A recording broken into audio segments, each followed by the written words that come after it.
Here is your podcast.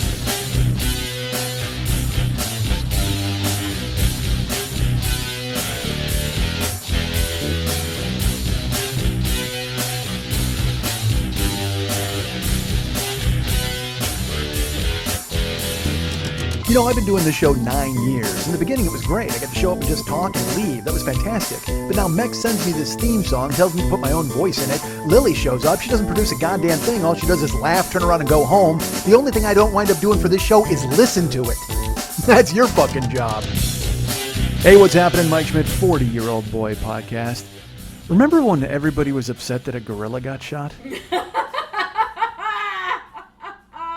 Oh my God, yes. Let's go back to the halcyon days when the only people that took a bullet were primates. How about that? Can we do that, please?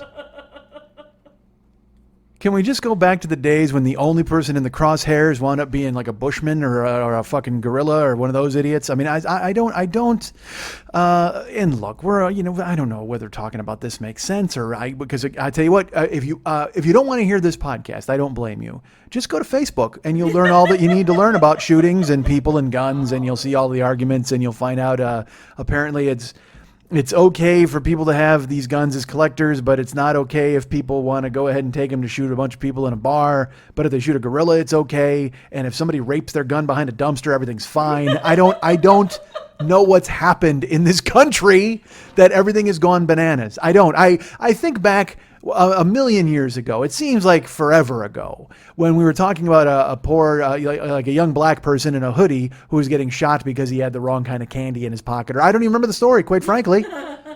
I tell you this, you can go to YouTube and put in Mike Schmidt, Trayvon Martin, and thanks to our friend Todd Rush, it comes up. He made a video of it, of me talking about it. And I remember saying, I'm going to be, I don't know if you find yourself defending the guy who shot him. I would rather find myself on Team Hoodie. I know I said that at one point. Yep. And so now when I see these people, this is their line in the sand. They're digging their Maginot line, and they're saying, you know what? No, you cannot take our guns just because one crazy person went crazy with guns. Well, what about the other crazy person who went crazy with guns? And what about the other person who went crazy with guns? And I'm going to say this right now, and this is going to sound ridiculous, but I'm going to. Zach, I know you're out there. And I know you're going to disagree with me, and that's fine. And you've got a lot of guns, and good for you. And maybe you're the guy I probably shouldn't piss off, because who knows what the fuck happens. All I got is a mouth and a bunch of bees, and I'll just throw invective at you while you gun me down and fucking leave me lying in the street. Make sure I get a hoodie and I grab the right candy before you blast me, okay? I'm not questioning you and your judgments and your values. And if you want to have guns and you don't want to shoot anybody with them, I guess go ahead. Like I said last week, everybody should do whatever the fuck they want, I guess. I don't know, man. You know what? Just turn this whole fucking country into a jungle gym. Let it just be fucking bananas. Let it just be like the fucking ball pit at a Chuck E. Cheese, and everybody dives in and tries to fucking not bump into the other kids. There are no guns at the Chuck E. Cheese ball pit. You and I are going to very different Chuck E. Cheeses. You know, it's funny. I got to go to yours and you got to go to mine just so we can see how the other half lives. We got to check that out. There are no gorillas in my Chuck E. Cheese. Let's just put it that way. There aren't at mine anymore. What? Gorillas, report to the mist. All right, so, I throw this out there. If you like guns, I guess good for you. I don't know. Because again, I'm forced to waffle here, all right? But not really fucking forced to waffle. Look, guns aren't for me. I don't fucking care for them. I don't like them. And I'm probably going to eat a lead salad at some point because I can't defend myself, according to what I've been told. All these open carry assholes are like, hey, man, you got to be ready for a gunfight at any moment. And I'm like, fuck the Wild West. I watched fucking Tombstone and Deadwood and all that shit. It didn't look fun. Guys are sharing baths. You think I want to go back to the fucking Wild West? I love that that's the thing that you were... That's horrifying to me. Well, I'm serious. Everybody's disgustingly gross from fucking doing their own mining, and then they're drinking like goat milk and they're taking their sharing baths. Fuck that, man. The Wild West was terrible. I'm more concerned about the gunfights that broke out and the people that died in the random firing. No, see, that's why the Pinkertons are there. They take care of business, man. The Pinkertons are there to fucking uphold law and order. They're the good guys with guns. Yeah, but no, I'm in a whorehouse. I got to share a bath with like 4 dudes.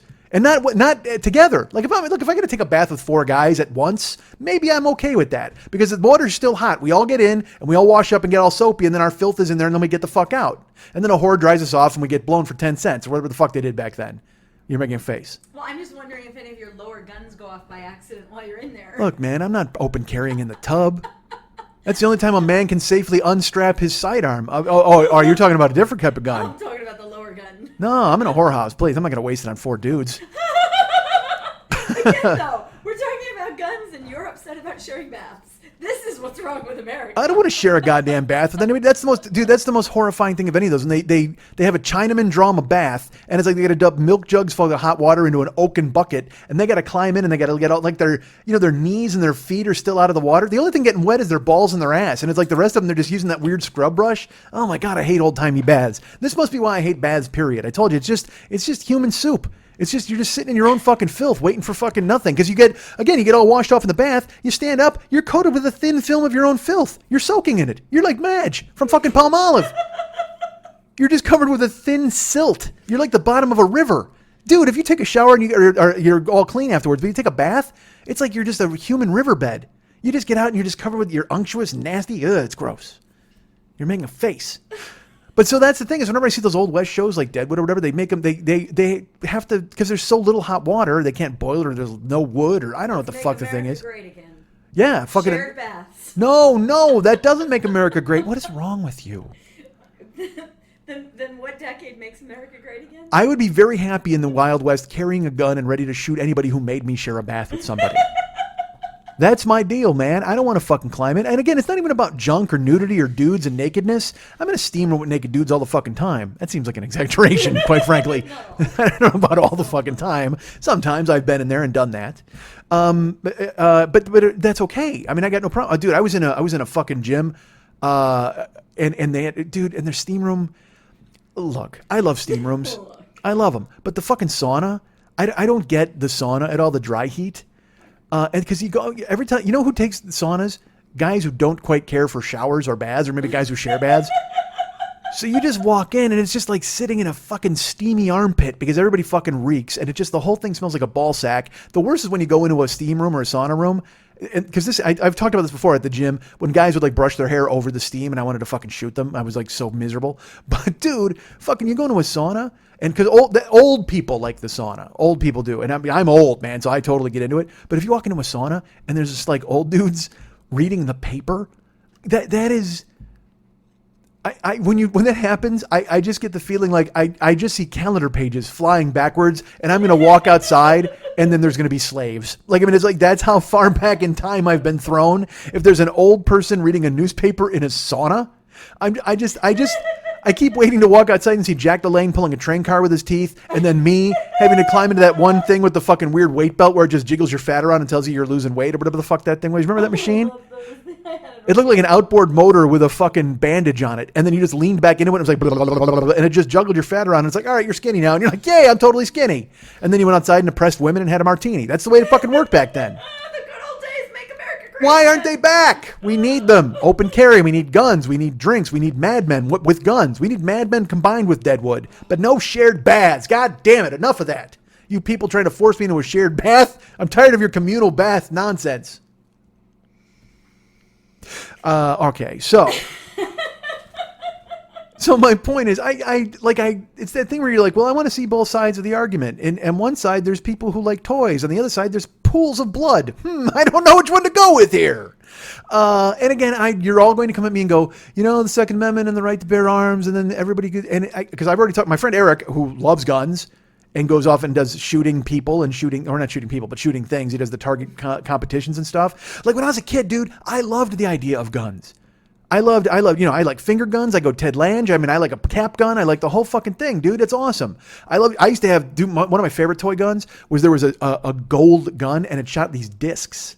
Like these weird, like... Oh, I remember those. Do you remember those? Yeah. Well, first of all, there was this other fucking gun, and I hated this. It came with like rubber pellets, but they were all on a big sheet of rubber pellets, and you had to break them off. And it's like, hey, fuck you, man. I should be able to feed this into like a Gatling gun of fucking rubber pellets and blast the shit out of everybody. So you want an automatic rubber gun? Fuck yeah! I want to be able to feed the sheet of rubber bullets into a fucking toy Gatling gun. I don't want to have to sit down and do all this maintenance of fucking breaking shit off. I just want to kill people, man. I want to shoot people. Bullets shouldn't even come in a box. You should sell guns fully fucking loaded if you're going to do that. Because everybody who's buying guns, huh? Disposable guns, fully loaded. Well, they already make burner phones. Make me a burner gun, motherfucker. They actually make those too. Well, they make them on the street where they file off the fucking number and you buy them out of fucking some guy named Rollo's trunk. Good for you. Whoa! But I'm saying... Rollo. Well, I'm on board with Rollo. It's America, man. Make money where you can. Hustle it up. But dude, I'm saying if you go to a gun shop, if they had like a vending machine with like an already built, like a loaded gun that just had, because you know what, it's got 3 bullets in it. That's all you need. Who the fuck needs? That's what I'm saying. All these guys who are buying automatic weapons with like 1,000 bullets or whatever the fuck. See, those are the dudes that need to throttle down. We need a vending machine where you can just buy like a little fucking tiny Derringer gun with just 3 bullets in it. That's it. If you can't get your fucking rage out in 3 bullets, end of fucking story. Go ahead and read a book.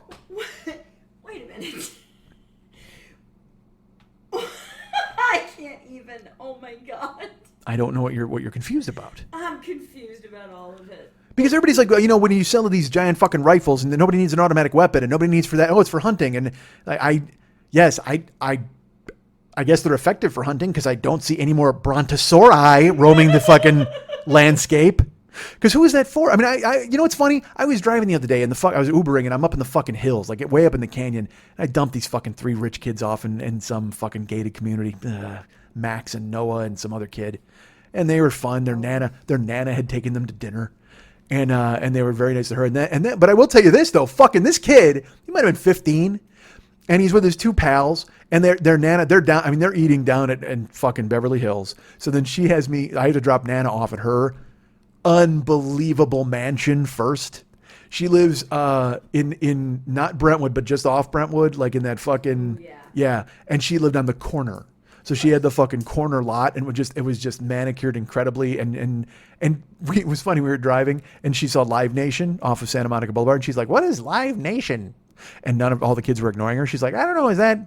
What is that for? Is that a business of actors?" And I just went, it's actually for concerts, for selling tickets. She goes, "Oh, I haven't been to a concert in so long. Hey, we need to go to a concert." And these kids are just ignoring her because they're on their fucking cell phones. So now I'm forced up front to have a conversation with Nana. So then I drop her off at her fucking mansion. Then I got to bring these 3 dudes up into the I mean, they were in Bel Air. So I'm driving up there and I got to pass Carlton doing the dance. I mean, they're all fucking there.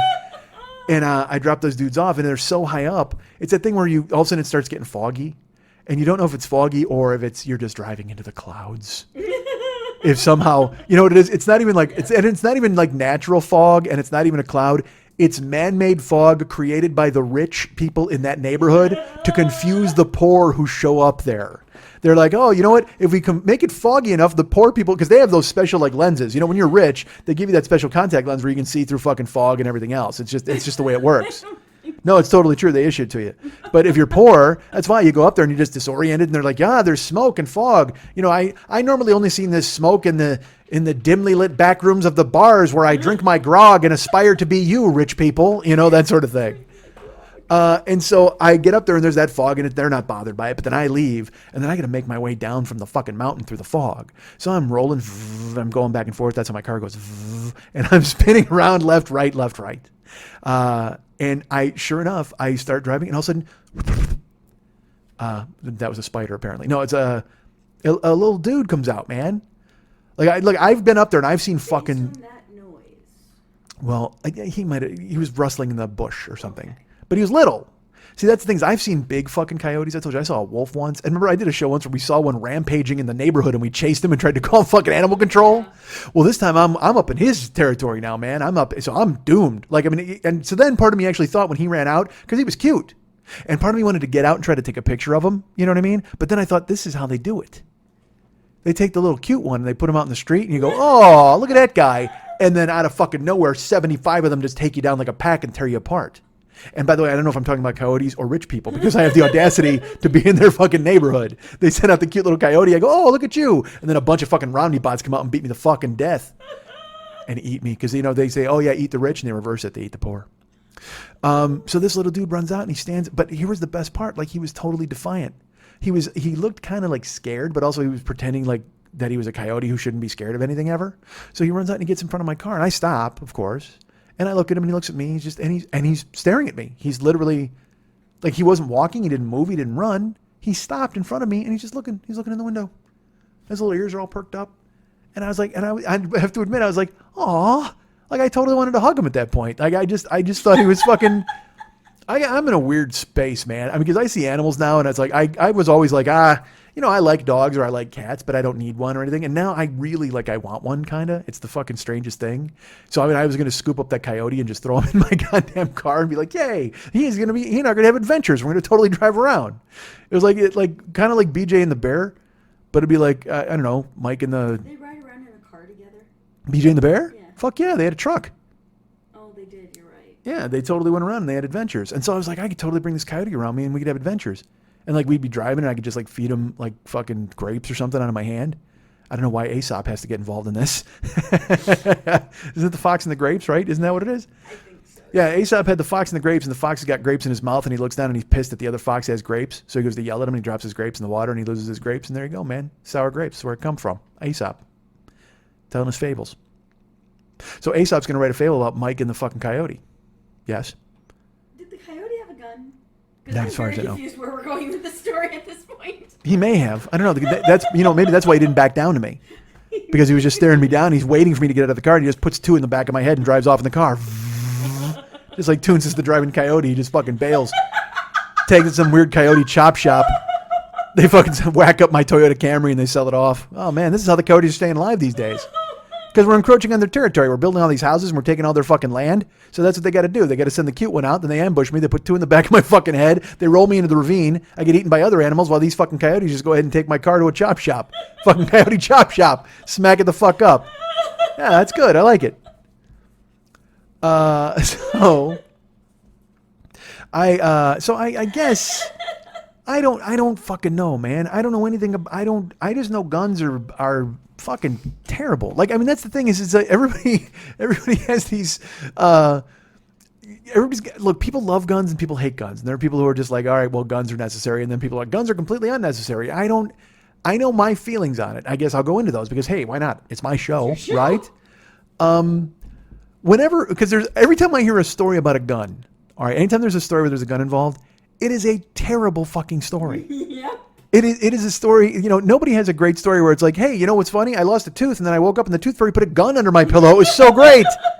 Yay. I was happy. That may have happened in Beverly Hills. Hey, I won the Powerball. And you had that option where you can get the lump sum payment or you can get the 20-year payment or you can get it all in guns. I was so happy. Thank you for sending me 230 million guns. I can't wait. Oh, did you read that great story about the African warlord who stormed into a small village and fed everybody with guns? It was fantastic. Let them eat guns. There's never a good story with a gun in it. Never. Even the stories that are good with a gun in it are always, hey, someone with a gun killed a guy who had a gun who was going to do bad stuff. Yeah. Someone still died in the fucking story. Just because the body count was less doesn't make it a great story because there's still a dude who shot the guy. Because again, I listen to all these old time radio shows and there's always, I laugh because I just listened to one. All right, I just listened to one this week where it was called Let George Do It. And there's this guy, he puts an ad in the paper and he's a detective or whatever. And it's like, danger is my stock in trade. Give me a shout, whatever, and I'll help you out. So he gets called by some fucking movie critic or a critic of a play, but he turns out he's a massive prick. So he goes to investigate. And he finds out that the guy's killing the play on purpose because the lead actor used to date his wife, whatever the fuck, nobody knows. So he's in the office and they find him dead. They find the critic dead. Spoiler alert. Dun, dun, dun.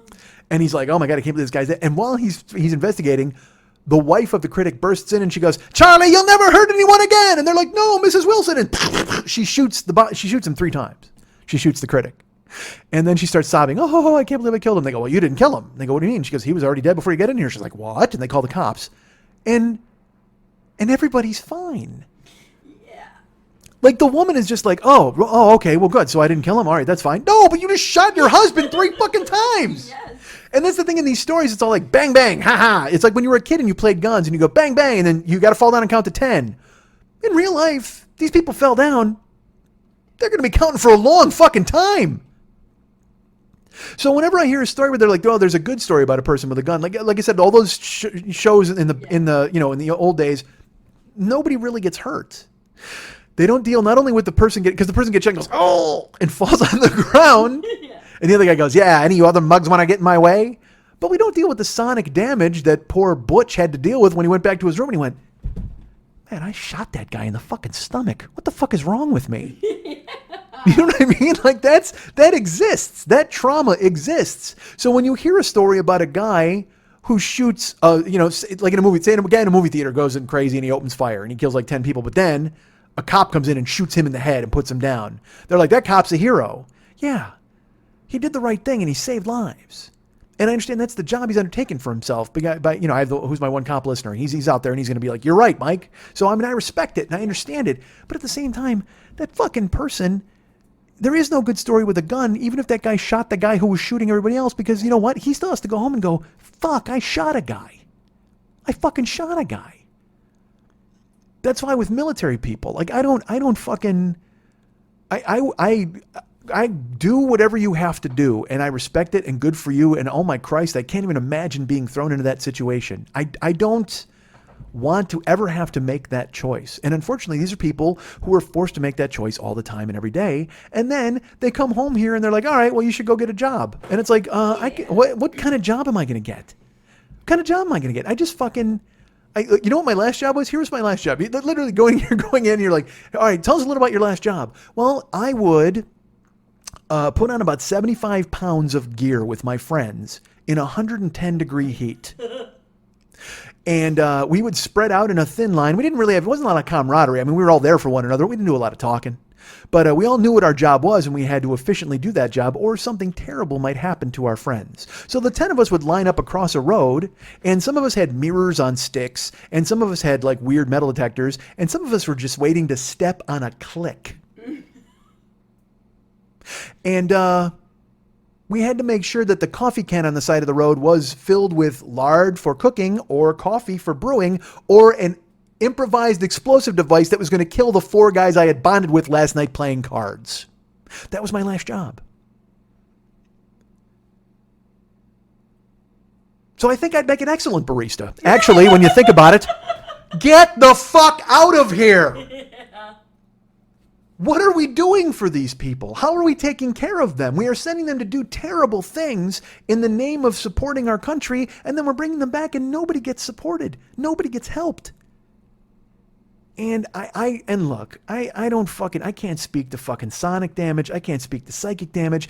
I can't speak to people sitting in a dark room and thinking of the terrible things they've done in the name of this country or the things that they had to do. You know, because we grew up with dads and moms and uncles and whoever the fuck who had to Rosie the Riveter or who had to go shoot Japanese people. And they wake up screaming, or now they can't eat rice because it makes them sick, or whatever the fuck. They've got some weird memory where they're just like, yeah, no, I don't think I want to wear sandals because it makes me think of the 4 dudes I had to torch their fucking hut. You know what I mean? Like, I can't even imagine the levels of suffering and the levels of trying to deal with stuff. You know, my dad he was in the Navy. I don't know, maybe he killed a guy in Cuba. I don't know what the fuck he did. Or maybe he just got fucking drunk all the time and then he came home and got drunk all the time and he wound up dying. I can't speak to what happened to him, but something happened. Maybe he came home and got drunk all the time because of what happened. That's what I'm saying. I don't know. And so when I hear about these people, and so the thing is when military people come back and they keep buying guns or they want to have stuff, maybe it's because they've needed guns to stay safe their whole lives. Yeah. So now they need guns again to try to stay safe, even though they're in essentially, hopefully, a demilitarized zone. I mean, this is certainly not fucking Iraq or Afghanistan or Syria or any of those fucking places, but it is populated with a lot of mentally ill people who have access to fucking weapons and they do terrible things. And so that's what I'm saying. There is no easy fucking argument here. I have to hear, oh man, it was about being gay people. Oh my God, they're all gay. Hey, this dude's a Muslim and he might have shot at Allahu Akbar. And it's like, no, fuck, dude. 100 people were shot. Over 100. One dude shot 100 people.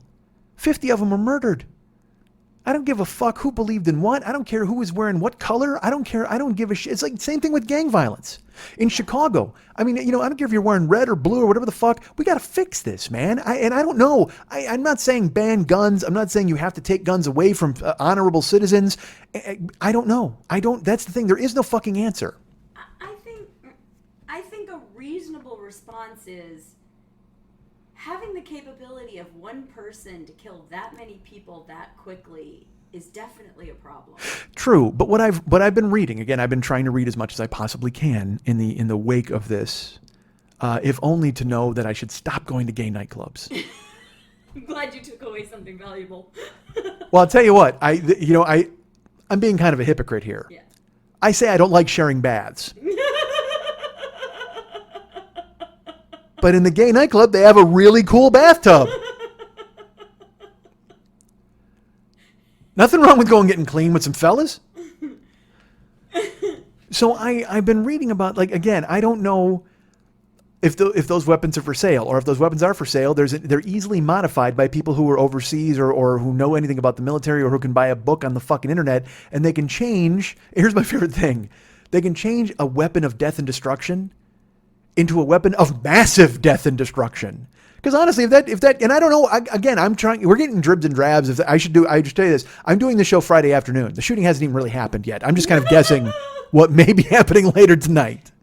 Or Saturday night. Yeah, Saturday night. Oh, I got to call him. He gave me the wrong time. Omar, it's Mike. Oh my God. My favorite thing too is when they start looking through his social media. Oh yeah. This dumb fuck took selfies just like the rest of us. I mean, it's like, you could say he's a hideous monster just for taking selfies. Honestly, that is, oh my God, have you seen that guy? He looks so smug. He's such a terrible monster. Because I always get my balls busted for taking selfies and shit. It's just like, guess what? Me and Omar, look at us. Kindred spirits, man. We both like shooting something. We both just use a camera. Not lower gun. What are you talking about? Don't hook me into a love triangle with fucking Omar. No, I just mean some people shoot weapons, some people jack off a lot.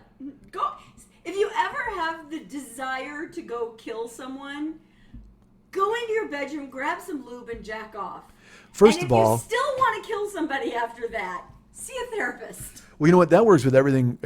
Not even just killing. Anytime you're upset, go masturbate. Well, if you're like, God, it changes your whole mental attitude. If you're like, you know what? I really want that soup that I like from the Chinese restaurant down on Beverly, but I don't know if I want to drive all the way. Well, then just go ahead and jerk off, and you won't want that soup. I guarantee it. Yeah. Take it from me. Nap. Take it from me. I don't want to nap. Honestly, I just want to wait 2 hours or an hour and a half or an hour or 45 minutes or 15 minutes so I can jerk off again. Literally. I get it all lined up. I have to. I'll be honest. No, I'm not going to say that. Never mind. No, I'm going to get in trouble for that. Look on your face right now. Because it'll be really. It's actually kind of funny when I will. I'll whatever. So, you run off a batch or whatever to get ready for the day, and then you go and you drive 15 hours, and I come back, and there's Astroglide on my desk. And I'm like, oh, I guess I needed that there for some reason. Why the fuck is that there? There's Astroglide on my desk, and in my bedroom, and in my kitchen. You never know when fun is gonna. These are my work supplies. I got my laptop. I got a fucking bunch of pens. I got my Jokers. I got Travis Bickle, Tarantino, the Hulk, and Batgirl. So I've got a captive audience. And then I'll just have like a bottle of water and then fucking watch. Oh, make them? Excuse me. Are you kidding me? The only reason I do it is because they're like, hey, are we, they literally set their watch by it. What else do they got to look forward to? They're sitting on the fucking desk doing nothing. They want to see the fireworks show. Why not? Try to get both your eyes this time, Mike. Why does it always devolve into that? We were having a very serious discussion about gun control. Sure we were. Because the absence of anger is happiness. And if people made more love, they would not want to make so much war. I know that for a fact. Now I want to buy a gun. That fucking nonsense you just spit out. Thanks, Fortune Cookie. Thanks, Confucius. Not even Fortune Cookie. When people are desperate, sad, scared, or upset, feeling threatened, those are when bad shit happens. When people have food and they're getting laid, bad things don't happen. Well, until they stop getting laid, and then they just want revenge. But that's what I'm saying is, our country is focused on the wrong things. Having the big toys and having the guns is not happiness. Having connections with people is happiness. Go ahead and poo-poo me. I'm not doing that. I just don't I don't know what the solution is. You can't take all guns away. You can't. I mean, you want to, but you can't. It just doesn't make sense for this country. And because honestly, if you take guns away from private citizens, then who's to say police don't go bananas and just start fucking and I don't know any rational person that has said take all the guns away. Right. I started there. I'm working downward. They just want to get rid of the ones that make it really easy to do really, really, really bad things. But like I said, there's all these fucking loopholes. Like collectors can buy these fucking murderous weapons. And then there's anybody who's in the military can modify anything to turn it into a fucking psycho killing machine. I mean, dude, fuck. Honestly, that's a metaphor for the military anyway. We take normal people and we turn them into a psycho killing machine. Unless you got them peeling potatoes the whole fucking time. I don't know what goes on in the military. Because I couldn't do it. That's the bottom line. I couldn't do it. Like, I mean, I'm an angry, rageful idiot, and I've gotten into fights, and I've punched things I shouldn't punch, and I've tackled dudes. Angry at a car. I get angry at a sink. I get mad at all sorts of bullshit. That's what I'm saying. We shouldn't have the ability to go buy something that can wound 100 people that quickly. But my mad doesn't last that long, is what I'm saying. It's like I explode in the moment. Maybe that's why it's a good thing I don't have a gun, I guess. But I mean, but also I'm a thinking person. Like, I would never think, hey, you know what? That dude's fucking with me. I'm gonna shoot him in the face. Like, I mean, I have some sort of idea of consequences, and I think of things. You know, I mean, I might pretend to be some fucking, you know, meathead who just goes off and punches holes and shit and stuff like that. But I've changed a lot, and I've fixed that part of me to a certain extent. I mean, I still lose it. I mean, I lost it this fucking week. I had a fucking dude. Again, because I'm driving, and it's just when people come up and they give you a rash of shit, you know, you're just, you don't know how to. I mean, I know how to react now, but I've just started to use the weapon. My thumb has been weaponized, because now it's like I just give 1 stars to everybody. Like, I don't even fucking, when I'm rating everybody, I'm just like, dude, 1 star, 1 star, because people are fucking terrible, and they're all entitled, and they all think they get the right thing. But there's a difference between being entitled and being dangerous. Yes. You know, because again, I don't know who the fuck gets in my car. I had a guy yesterday, gets in my car. Listen to this motherfucker. He's eating a banana. I see him eating it. He's eating a banana in my fucking car. So he gets out of the fucking car, and he not only did he fucking put the banana skin on the ground, he threw the peel on the ground in my car. When he got out, he stepped on it and grounded it in the rug of my car.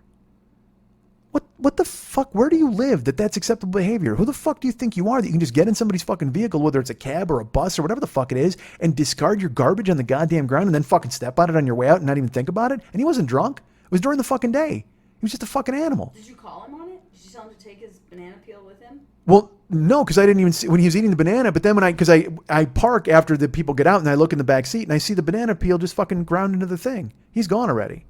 But I do it now because I check it before I fucking rate them. Because some dude yesterday got in my car and just left Skittles like all over the fucking ground. And then George Zimmerman shot me in the head. It was fucking terrible. It's not even my Skittles, motherfucker. Why are you banging this out on me? See, but that dude's auctioning that gun. That was a couple of weeks ago. He was auctioning the gun that shot Trayvon Martin, and I think somebody paid $120,000 for it. It's insane. Why? But I mean, because honestly, you could go to a gun shop and buy the same fucking gun and go, yeah, this is the gun that killed Trayvon Martin. But when you look at it in the larger picture, aren't all of these guns the gun that killed Trayvon Martin? Pretty much. So I don't know. I don't know. You know, when it hits me in a spot that's really close to me, then probably I'll have a much different. Then I'll be more vigilant or more militaristic about it, I suppose. But to me, again, I don't see the use in owning multiple guns. I mean, if you want to own one gun, like I said, go to the fucking gun store and there should be a little baby gun that comes preloaded with 3 bullets. Because if you can't get your fucking point across in 3 bullets, then what the fuck, But man? I don't think we should be selling guns to cater to that point. My question is this. You don't know. I don't know. What we do know is it's not working the way it is right now. Well, a person wrote me on Twitter and they said, you know, there's the gun sales are going up and gun crimes are going down. It's a really good thing. And I'm like, I can't speak to those statistics. All I know is because they even said it's tragic, but it's normal. I think something like that. It's tragic. And I go, that's a phrase I'm hearing far too often. I mean, it's just. That's like fighting against seatbelts because you feel like it's infringing on your right. There are people who do that, though. I know. It's stupid. Seatbelts save lives. Having less guns that are capable of taking out hundreds of people at once but it's like would these reduce mass killing. But it's just like these and fucking you can people. Still own guns. Everybody makes that's what I said. That's their line in the sand. I'm seeing the arguments of people who are like, "Oh, well, you don't understand that he was a crazy person. He was a Muslim." They're all making about Muslims. It's like, well, okay, great. Well, then if he couldn't have gotten the guns, then his Muslimness wouldn't have mattered so much. Like, right. You know, I'll tell you what. If a Muslim walks into a gay bar with a fork, which by the way sounds like the worst setup for a joke in history. Sounds awesome. 2 Muslims walk into a gay bar with a fork and a priest and a parrot on one shoulder and a 2-foot salami under the other. But yeah, if a Muslim walks into a fucking gay club with a fork, you know, he might get a couple of them. before he's totally swamped down in a cologne cloud, and then he chokes to death on somebody's tiny shorts. But when you've converted something to be able to put out multiple bullets per minute, well, okay, as opposed to 9 reload, Mm-hmm. The odds of someone tackling while he's reloading is going to be a lot smaller when they're like, shit, bullets are still flying. They stopped. How do I get out of here? As opposed to, how do I tackle the guy with a gun that will literally shoot 50 bullets at me in the 2 minutes it will take to get across the bar. But that's another thing that I hate hearing is like I said, the good guy with a gun would have stopped this. We talked about it earlier. Well, from what I'm hearing, the police did shoot at him, and he still got into the nightclub and he went bananas. But even worse, these people should have charged him. The let's roll mentality of people. Don't just be a victim. You need to be active, and you need to do that. They actually teach it in schools, like how to. And dude, all you need to teach me is how to get the fuck out of the building. All you need to teach me is where the exits are, motherfucker. Because if somebody starts shooting, I'm not about to organize a posse. Unless, look, if he's killing kids or he's killing a bunch of people and I'm close enough, I like to think that I would do something, but who the fuck knows? I don't want to walk around here with a stiff dick and just be like, yeah, man, I would totally fucking take that guy out. I'd tackle him and elbow him in the face because I'm a big dude and I like to think that I could handle myself and I could go ahead and do that. But at the same fucking time, if I'm somewhere, I've been in my house and heard gunshots and went, what the fuck is going on outside? And I'll peek out the door and I don't see anything. And I'm like, well, I don't need to go out and investigate what's happening exactly. Because why the fuck should I be the vanguard of fucking the people who rushed the dude? And I hate the shaming of the people who didn't get the job done. It was like whenever there's a movie theater shooting or a big shooting, everybody's like, well, I can't believe these people didn't just rush him. There's a group of people. He's not going to get all of us, which is the mentality you see in movies. And it's like, no, he's not going to get all of us. But I'm not thinking about all of us. It's not my job to go, I need to save the earth from the scourge of the fucking Muslim dude with the gun. No, it's my job to go, I gotta fucking live. I gotta watch the fucking Stanley Cup tonight. Why the fuck do I want to sit here and eat a fucking bullet and take one in the face because in the name of bravery, so people don't shame me later? So dude, stop fucking shaming these victims. Stop shaming these people to get out of these situations because it's got to be traumatic enough. And the same thing with the military. It's this, it's the same thing like with Vietnam. When Vietnam veterans came back and everybody's like, you killed a baby, and they spit in his face, which I don't know if that ever really happened. It's just that fucking thing you always hear. But get the fuck off of here, man. You didn't go because you didn't want to go, and that's fine. But some people didn't have a choice. They got drafted and they had to go. And then when they were there, they had to do what they had to do to fucking survive. That's just it. We all do fucking terrible shit that we don't want to talk about. We all do things to survive, or we all do things to stay sane. We do things that we think we need to do in the moment, and it makes sense to us. And then, if with later more reflection, you go, fuck, I wish I wouldn't have done that. Yeah. Well, that's the fucking burden everybody carries. But here's the other point too. I know you think you need a gun to defend yourself. If other people didn't have guns, you wouldn't need a gun to defend yourself against guns. Think about the stupid logic of, it's like teaching women not to be raped. Why don't we teach men not to rape? Why don't we fix the people who are angry that are going out buying guns to kill people? This is a societal issue that is more than he was Muslim, he hated gays, he got a gun, he did this. We're not taking care of people in this country. And we won't start taking care of people until we start taking full responsibility for all of the factors that lead to shit like this. But everybody doesn't want to be the one that has to rush him and save them, because all anybody in this country is worried about is their own safety. They should be. No. No, I disagree. So you're telling me that if you're in a room and nobody else is tackling the guy, you're going to run up and take the bullet for everybody in the room. I'm going to say, if I don't have to worry that somebody in that room has a gun, I can spend my time sharing love and helping people get off drugs and doing the things that it takes to get jobs in this country. You took a hard left turn on me. I'm taking a left turn of, this is more than just a gun issue. This is more than just a Muslim issue. This is more than just a hate issue. This is society deciding we can look out for each other in ways that fix the systemic problems that lead to gun violence and poverty and mental illness and all of those things that feed the system of the continued hate. Yeah, but we're never going to get there. I disagree. We are. This isn't Logan's Run. This gun, because if you take this gun, you're going to take that gun. We take our shoes off and we don't get on a plane with more than 3 ounces of fluid in our purse. Yeah, it's stupid. Yes, but imagine if we could take semi-automatic weapons out of the picture completely. Understood. Imagine if we could say, hey, let's get rid of this to fix this problem. But you were just saying that we need to take care of everybody and we all need to take care of one another. And it's like, that's just, yes, but it's never going to happen. There's so much hate and there's so much me and you and me versus you and so much left and right and not in my backyard. As long as people are constantly going to say that will never happen, it will never happen. What's the truth though? Bernie is a perfect example. I don't agree with most of what he said, but if we want a revolution, we have to start somewhere. If we want changes to make society better and be concerned about what comes after us and how we treat the earth and how we can all have our pursuit of happiness, we have to start somewhere. And to simply go, well, we can't start there because it'll never happen, it'll never happen. Well, I am fine. You think it will, but I just don't see anybody at all. I think everything is possible. You know, I'm exposed to so many young people and to people and attitudes and things like that. And I just firmly believe that, and I'm guilty of it too. Like again, like I said, when I was a kid, I used to think, oh my God, in the world and all these things are important and stuff. And now I just want to get a new rug. Like literally, that's literally, I'm not even joking. Like I'd love to think, because I mean, it was when people wrote, I stand with Orlando or I'm crying or I'm sobbing. I can't even move right now. I'm in the fetal position. And it's like, yeah, those are all luxuries we allow ourselves from a distance.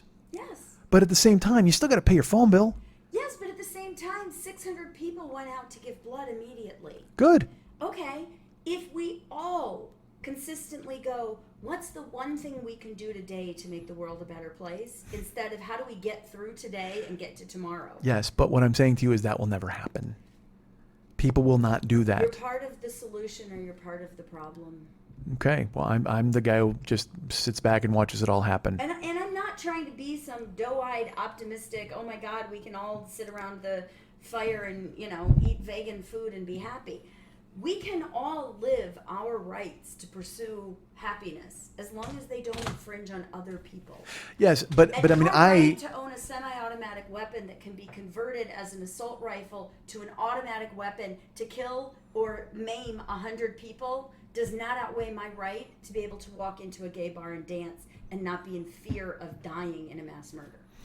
Or in a grocery store or in a fucking anywhere, or because that's the thing, it just fucking happens. Yes. Yeah, that right is not stronger than mine. And when people start realizing that the real compromises we make for peace and for safety are different than the Muslims are going to get us and they're all going to attack us on a plane. I just flew for the first time in I don't know how long, and I literally laughed going through TSA.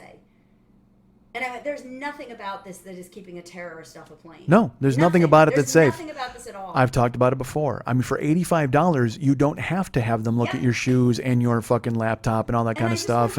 It's all bullshit. Yes. But imagine the reality of knowing that semi-automatic is not going to, or that assault rifle is not going to be turned into an automatic rifle and is not going to have that possibility. You've done something that actually stops a crime, albeit about the same chance of a plane being gone down as being caught in a mass murder.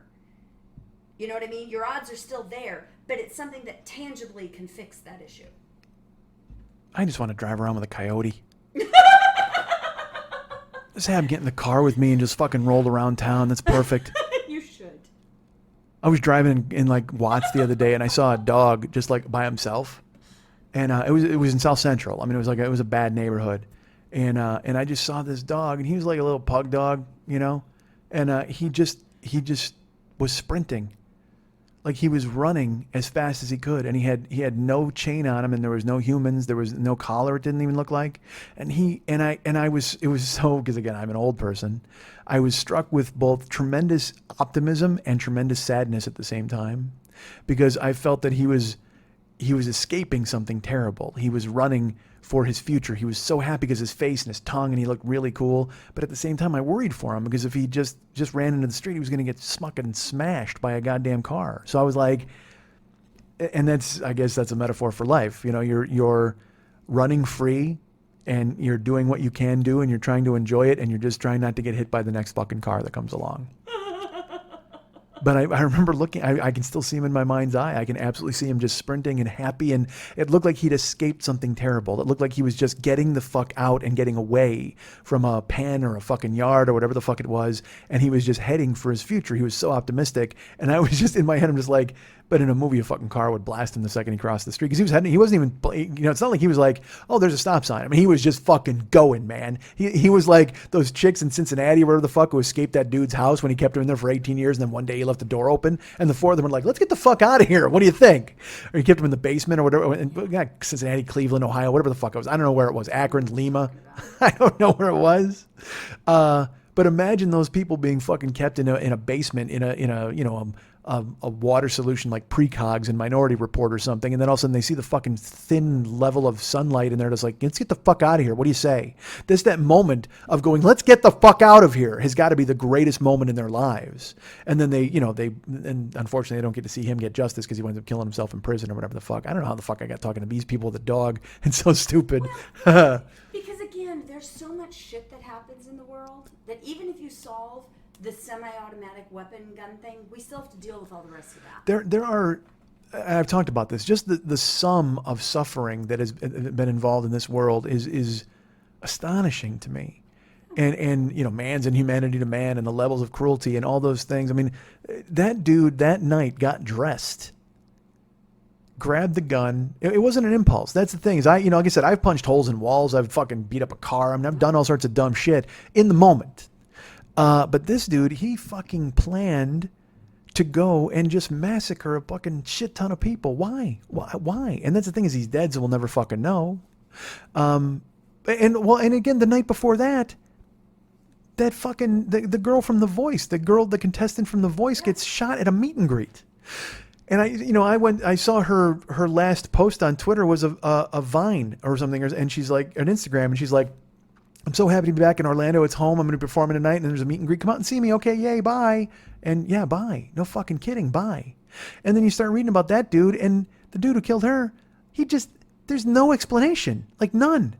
He went to the fuck. I mean, and look, I don't think the show could have possibly been that bad.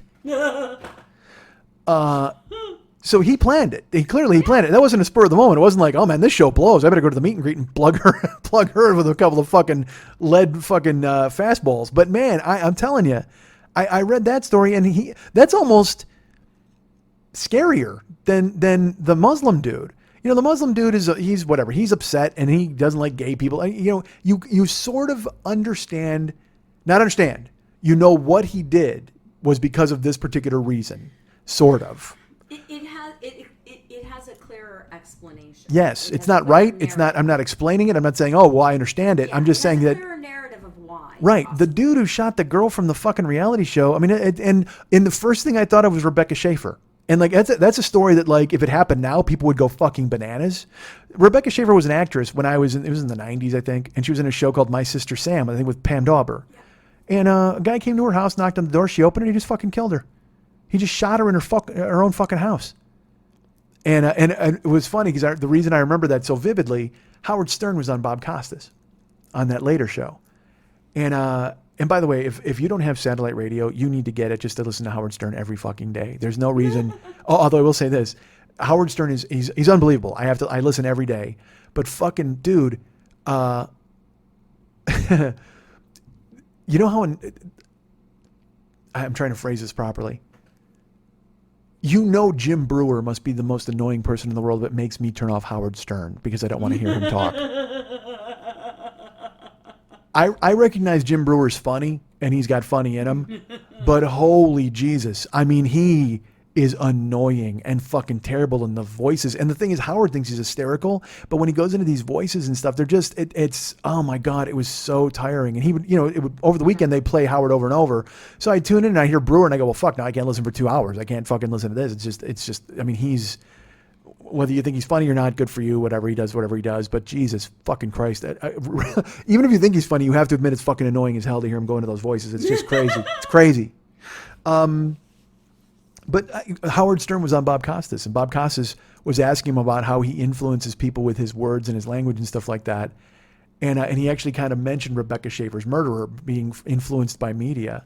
And Howard was like, how dare you? How dare you even try to draw a line toward me and her and this and all, you know, da-da. And then later on in the questioning, Bob Costas asks him something else he doesn't like. Howard looks at the camera and he's got his sunglasses on. And he looks at the camera and he goes, he takes his sunglasses off and he goes, Rebecca Schaefer's murderer. And he like waves and he points at Costas. He waves at the camera and he points at Costas again. And I'm like, God damn, that's hysterical. Like, because he was like he had some power over Rebecca Schaefer's murderer. He points over at fucking Costas. So hysterical. But man, if that fucking stuff happened now, that would have been, because that's exactly what. And then here's the thing: that girl died. The girl from The Voice died, and the next day nobody fucking knows or cares. Because something else bigger or tragic happened. Yes. Again, no one cares about the gorilla anymore. No one cares about that.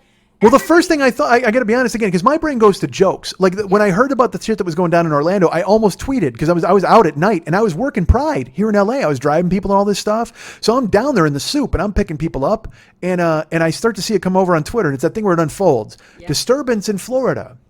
Disturbance at a gay club in Florida. Possible shooting in Florida. Like it all starts dribs and drabs. It starts coming out. And literally the first thing I thought of was, well, this is the dad of the guy who raped the chick in fucking in California. He just did it to get his son off the fucking front page finally. You know, he's tired of writing notes and going, hey, my boy will never eat steak and pretzels again. Get the fuck out of here. You know, yeah, no, why? Because he's going to be on a steady diet of cock for the next 6 fucking months, you fucking jagoff.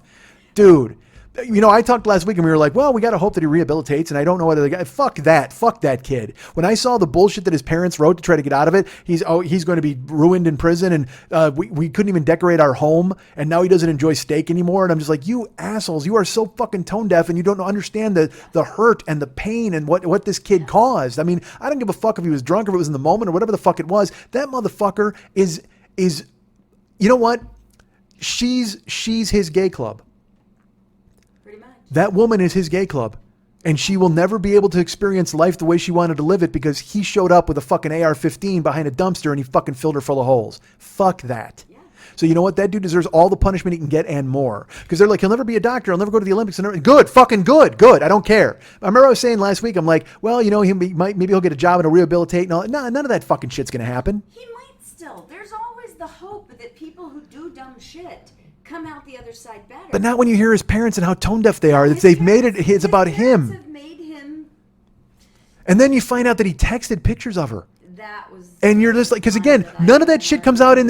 Fucking kidding me. Right, but none of that comes out in the court case. So that's why everybody's like, well, he's a good kid. He just got caught up or whatever the fuck. Dude, you were sober enough to send pictures of this fucking woman to your fucking friends. Don't give me the fucking party culture and the alcohol and all that bullshit. You were so, and I will say this now. This means it was in the first fucking time this motherfucker did this. I'm telling you, there is no way this is the first time. Whether it was drunk rape or whatever, anything like that. But he is absolutely, I bet in high school because he was a fucking swimmer or whatever the fuck, I'm guaranteeing he had some girl in the backseat and he made her do something she didn't want to fucking do. I guarantee you that motherfucker did that.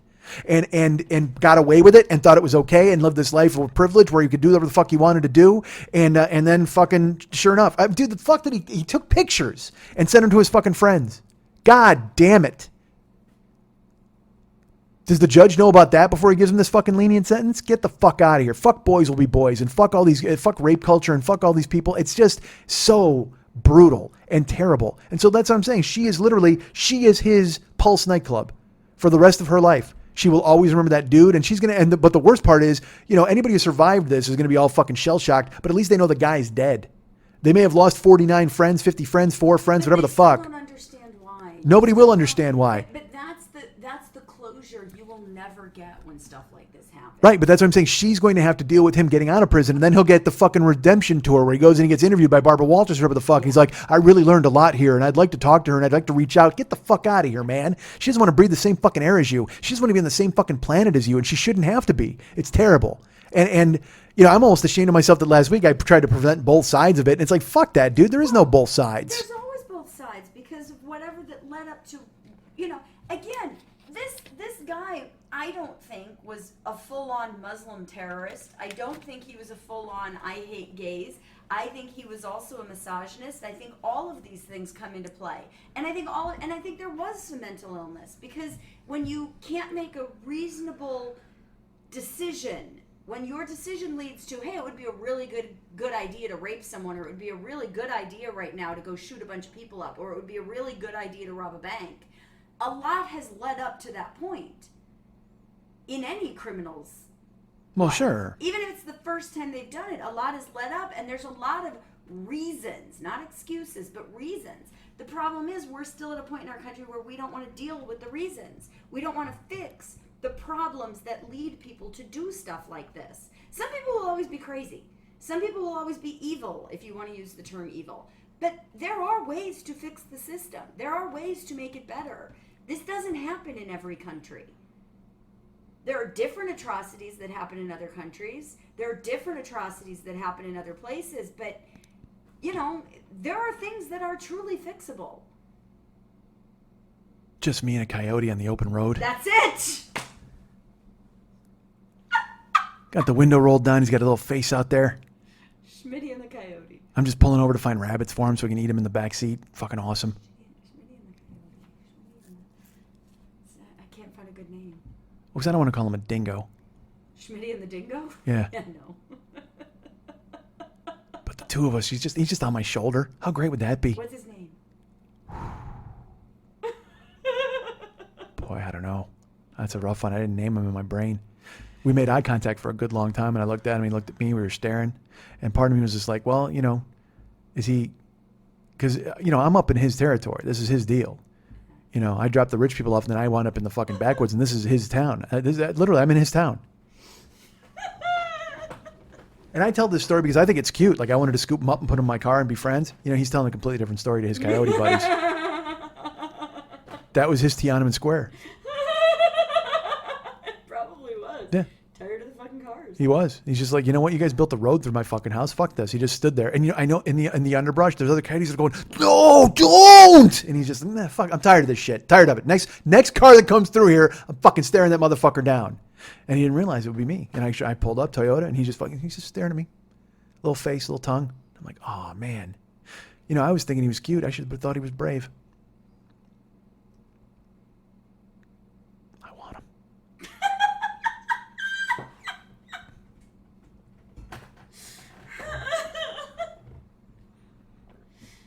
What could I name him? See, I don't want to go Carl. Carl the Coyote. It's stupid. It sounds like a cartoon character. Well, while you're thinking about it, what happened in San Francisco? We never talked about that. Oh, yeah, we didn't get to that last week. We got distracted a little bit. A little bit. I went to San Francisco last week, Monday and Tuesday. I drove up for the Earbuds documentary. Now, I understand Saturday was great. They had 100 people. They had a Q&A. It was fucking amazing. So I showed up on, and I should tell you that I didn't even plug this last week. I'm on the Comedy Film Nerds podcast this week. You guys can go ahead and download that. Graham asked me to do it, and I feel like I've talked about this on here. If I did, stop me. Graham asked me to do the podcast, and I go, look, dude, I haven't seen any movies. Like, I mean, I saw Civil War, and that's like the last thing I saw. And by the way, let's talk about that. Did you like Civil War? Did you? I did. I liked it very much. Here's my favorite part. There's a part, and look, I don't want to give a spoiler alert away, but something happens. Well, fuck it, who cares? We haven't seen it yet. Ant-Man turns into a giant. Like, Ant-Man grows, and he's like fucking 10 stories tall. This isn't the actual Civil War. What is this? No, it is a Civil War. There's no Ant-Man in this. It was the blues against the grays against Ant-Man. This was the Avengers thing. Yeah. Okay. Because I'm like, there was a movie about the Civil War out? Yeah, General Grant employed, that's how the North won. They employed Ant-Man as a secret weapon. I'm an idiot. Yeah. So when they went to Appomattox to sign the treaty, Ant-Man was like totally small, and then he became gigantic. They would send him over the enemy lines, then he'd become huge, and he'd just start stepping on these fucking soldiers. Stonewall Jackson was horrified. See, that's what they got to write. You got to write. That's the kind of movie you got to write. An actual Civil War. Yeah, like, right, you know, dude, if you had like a Civil War movie and fucking like Batman was in it or something, I talked about that before, right? I want to team all these fucking dudes up. Like if there was like a time machine and John McClane had to go back in time and stop John Wilkes Booth, dude, that's fucking amazing. Someone needs to get on that like right now. But yeah, if there was, you don't recall reading that in the history books? No, I don't. Blacks in this country owe their freedom to Ant-Man. Because we were losing, man. The North was losing. The Yankees were down. The South is about to storm us and turn this entire fucking country into a corncob pipe smoking fucking dickwad convention.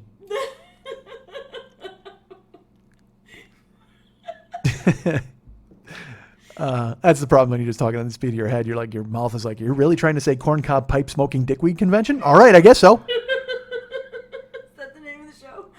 if you're gonna remember to write it down, you've only got 2 titles so far. I can't write that down. It's way too long. Corncob Pope Smoking Dickweed Convention. Smoking? Corncob Pipe Smoking Dickweed Convention. My brain thought it, and my mouth is just like, I'm not saying that. I'm not. I've said a lot of dumb shit over the years. And actually, it was only half my brain that tried to spit that out. The other half still trying to name the fucking coyote. I'm not going to lie to you. It's like literally just like, what could it be? Because every name literally the name I thought of was Brock because of Brock Lesnar. And I'm like, oh, Brock Lesnar's fucking awesome. And he's coming back to fight. I'm so excited. God, I'm so excited. Brock's the name of the guy who raped the chick behind the dumpster. How do you ruin Brock forever, you dick? Piss me off. God damn it. Perfectly good name like Brock. The only thing that would have been worse if his name was like Chinese Rick. That would have been fucking terrible. That dude named Bomb Pop. I guess I could name the coyote Bomb Pop. Schmitty and Coyote Rick. Coyote Rick? Yeah. No, see, that sounds like a country band. It sounds like they should be opening for Zach Brown somewhere. Please welcome Coyote Rick. What if it's Schmitty and Chinese Rick? You just name him after your son. Yeah, Bomb Pop. I like Bomb Pop better. Schmitty and Bomb Pop. Schmitty and Bomb Pop? Bomb Pop the Coyote? See, that works. Bomb Pop the Coyote's fucking awesome. The Coyote's awesome. It's Schmitty and Bomb Pop. Schmitty and Bomb Pop. Well, no, that can't be the name of the show because everybody's going to think I got a kid. Everybody's going to go, hey, he finally went to fucking China and picked up a kid. Perfect. Well, because I had, Chinese, I like Chinese Rick. That's a good name for a coyote. I don't know. This whole country's a corncob pipe smoking convention of dickweeds. I don't even remember what the fuck I said. But yeah, that's how close we were until Ant-Man was unleashed upon the South. The South was storming our borders. They were ready. Although it wasn't without its pitfalls because, because Ant-Man actually helped Harriet Tubman discover the Underground Railroad. And when they were digging the tunnels to make it, he unfortunately hit that switch on his thing and he grew up really huge and he destroyed the entire tunnel. He grew 10 stories tall and he destroyed the Underground Railroad tunnel. Yeah. Well, I mean, he's still learning the Ant-Man suit.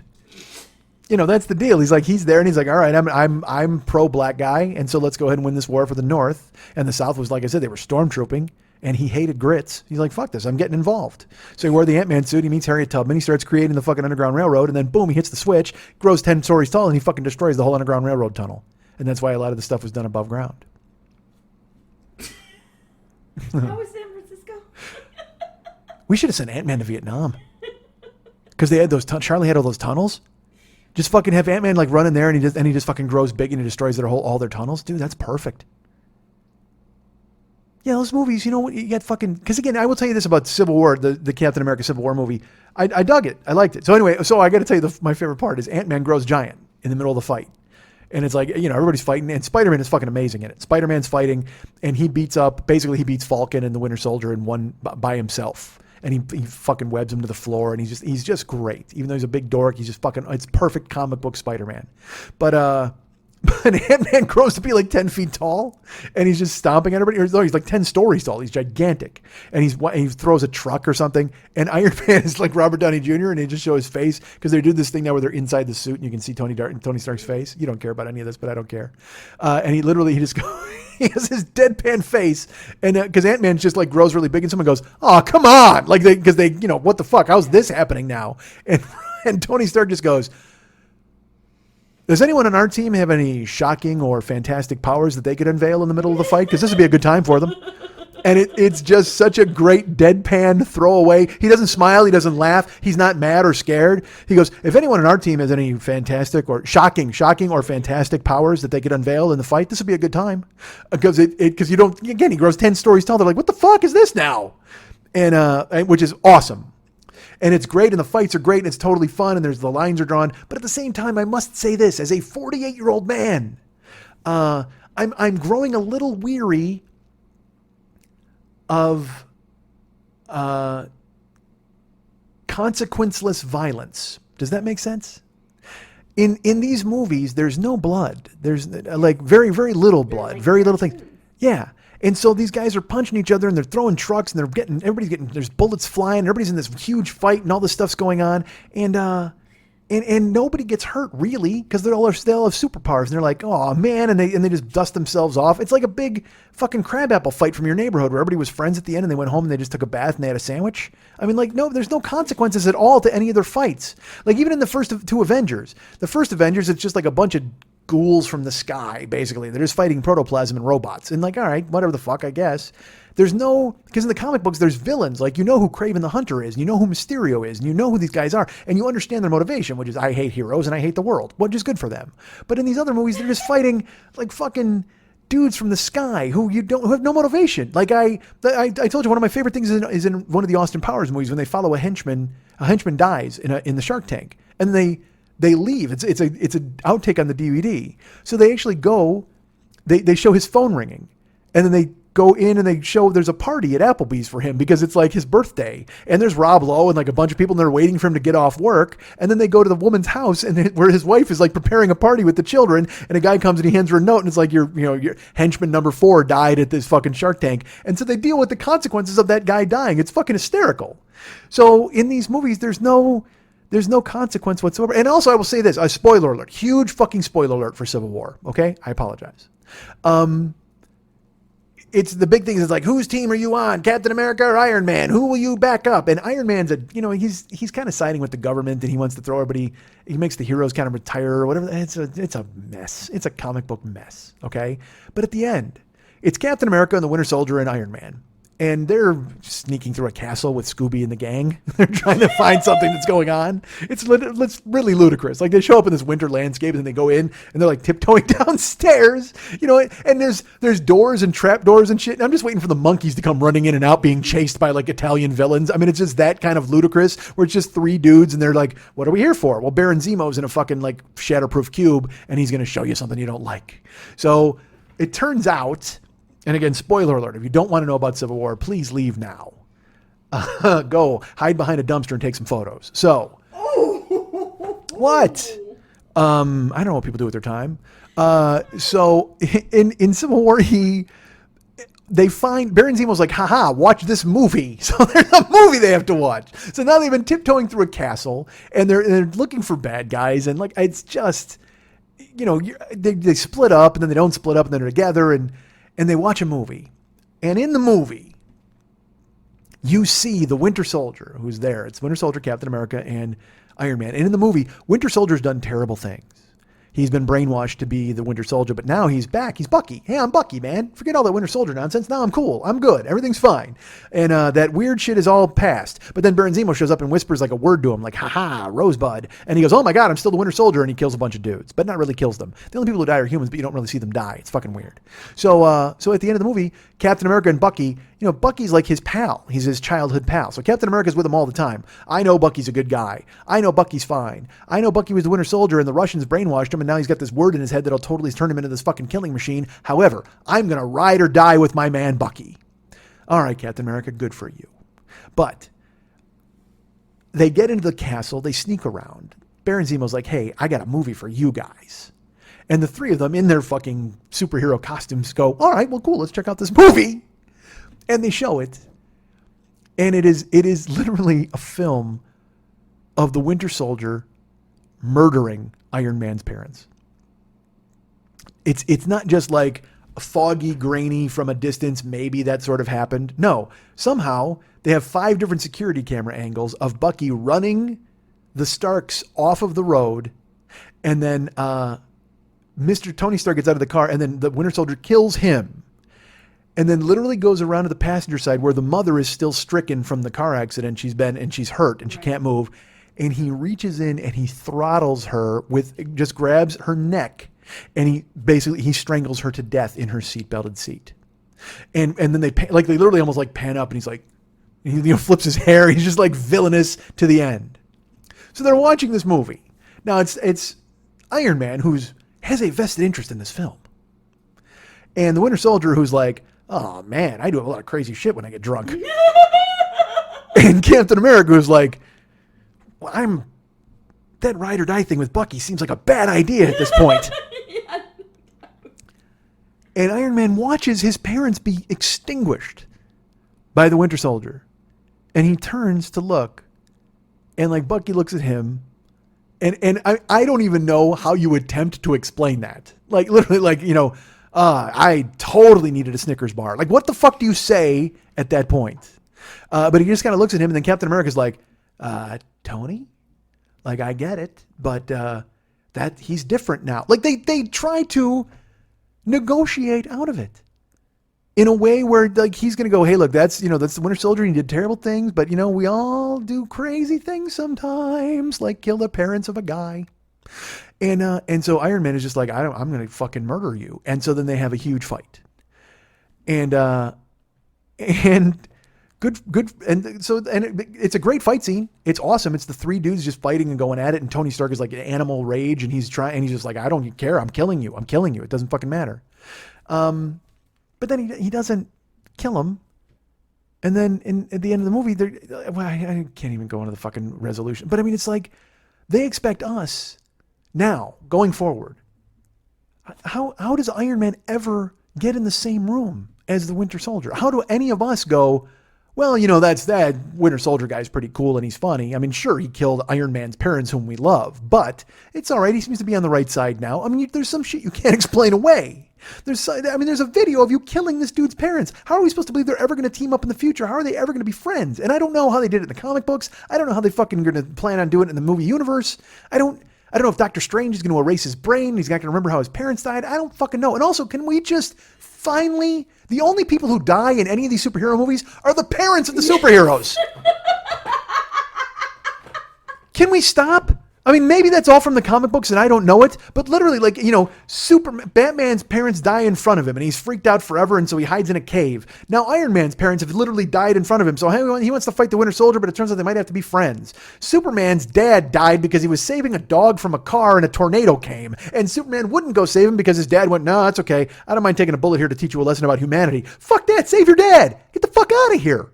The only people who die in these movies are the fucking Black Panther. Black Panther they're at the UN meeting and his dad dies in a bomb explosion. So then he's like, I'm going to totally kill that Winter Soldier guy. Everybody hates the Winter Soldier guy. You know why? Because he's a fucking parent killer. He specializes in murdering parents. That's all he does. The Russians created the perfect parent killing weapon. Oh my God. And you might say that I'm supposed to understand that. I'm sorry, parents just don't understand.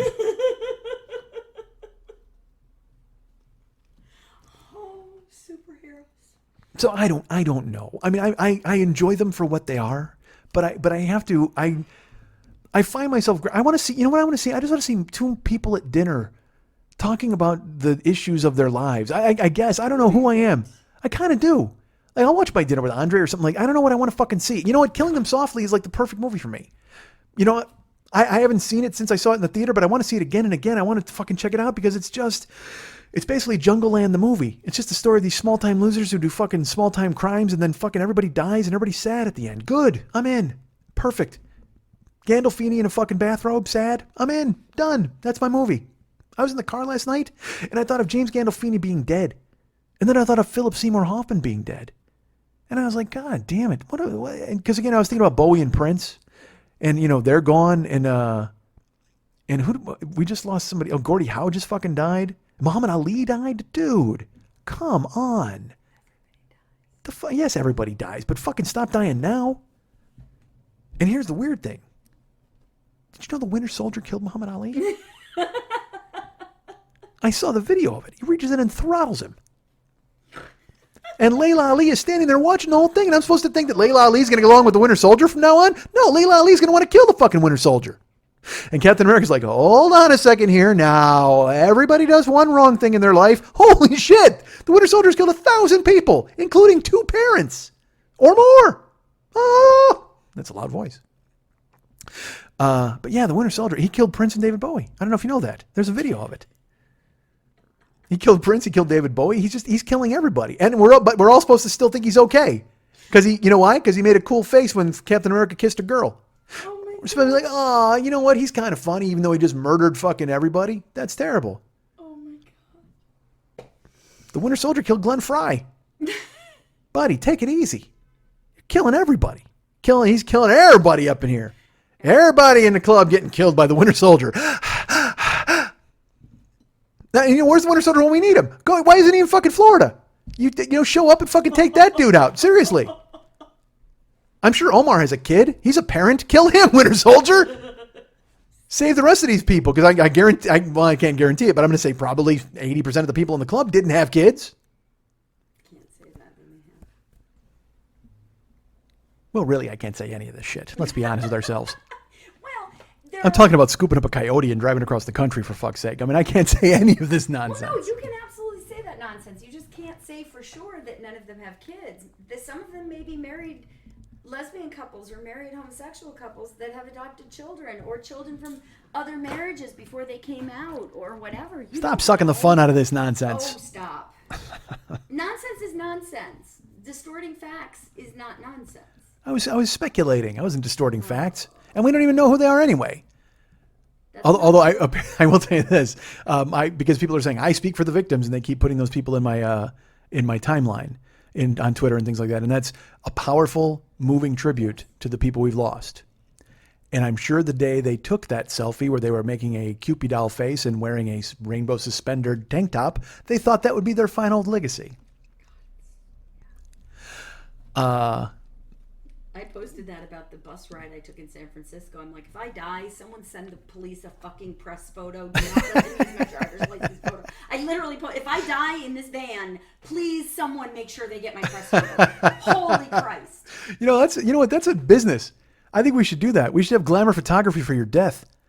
This is the photo that you like boudoir photography. Like we will be your PR firm and like kind of in control. My God, she was in an accident. Someone get ABC her photo. The whole machine starts churning and you just send out that fucking photo.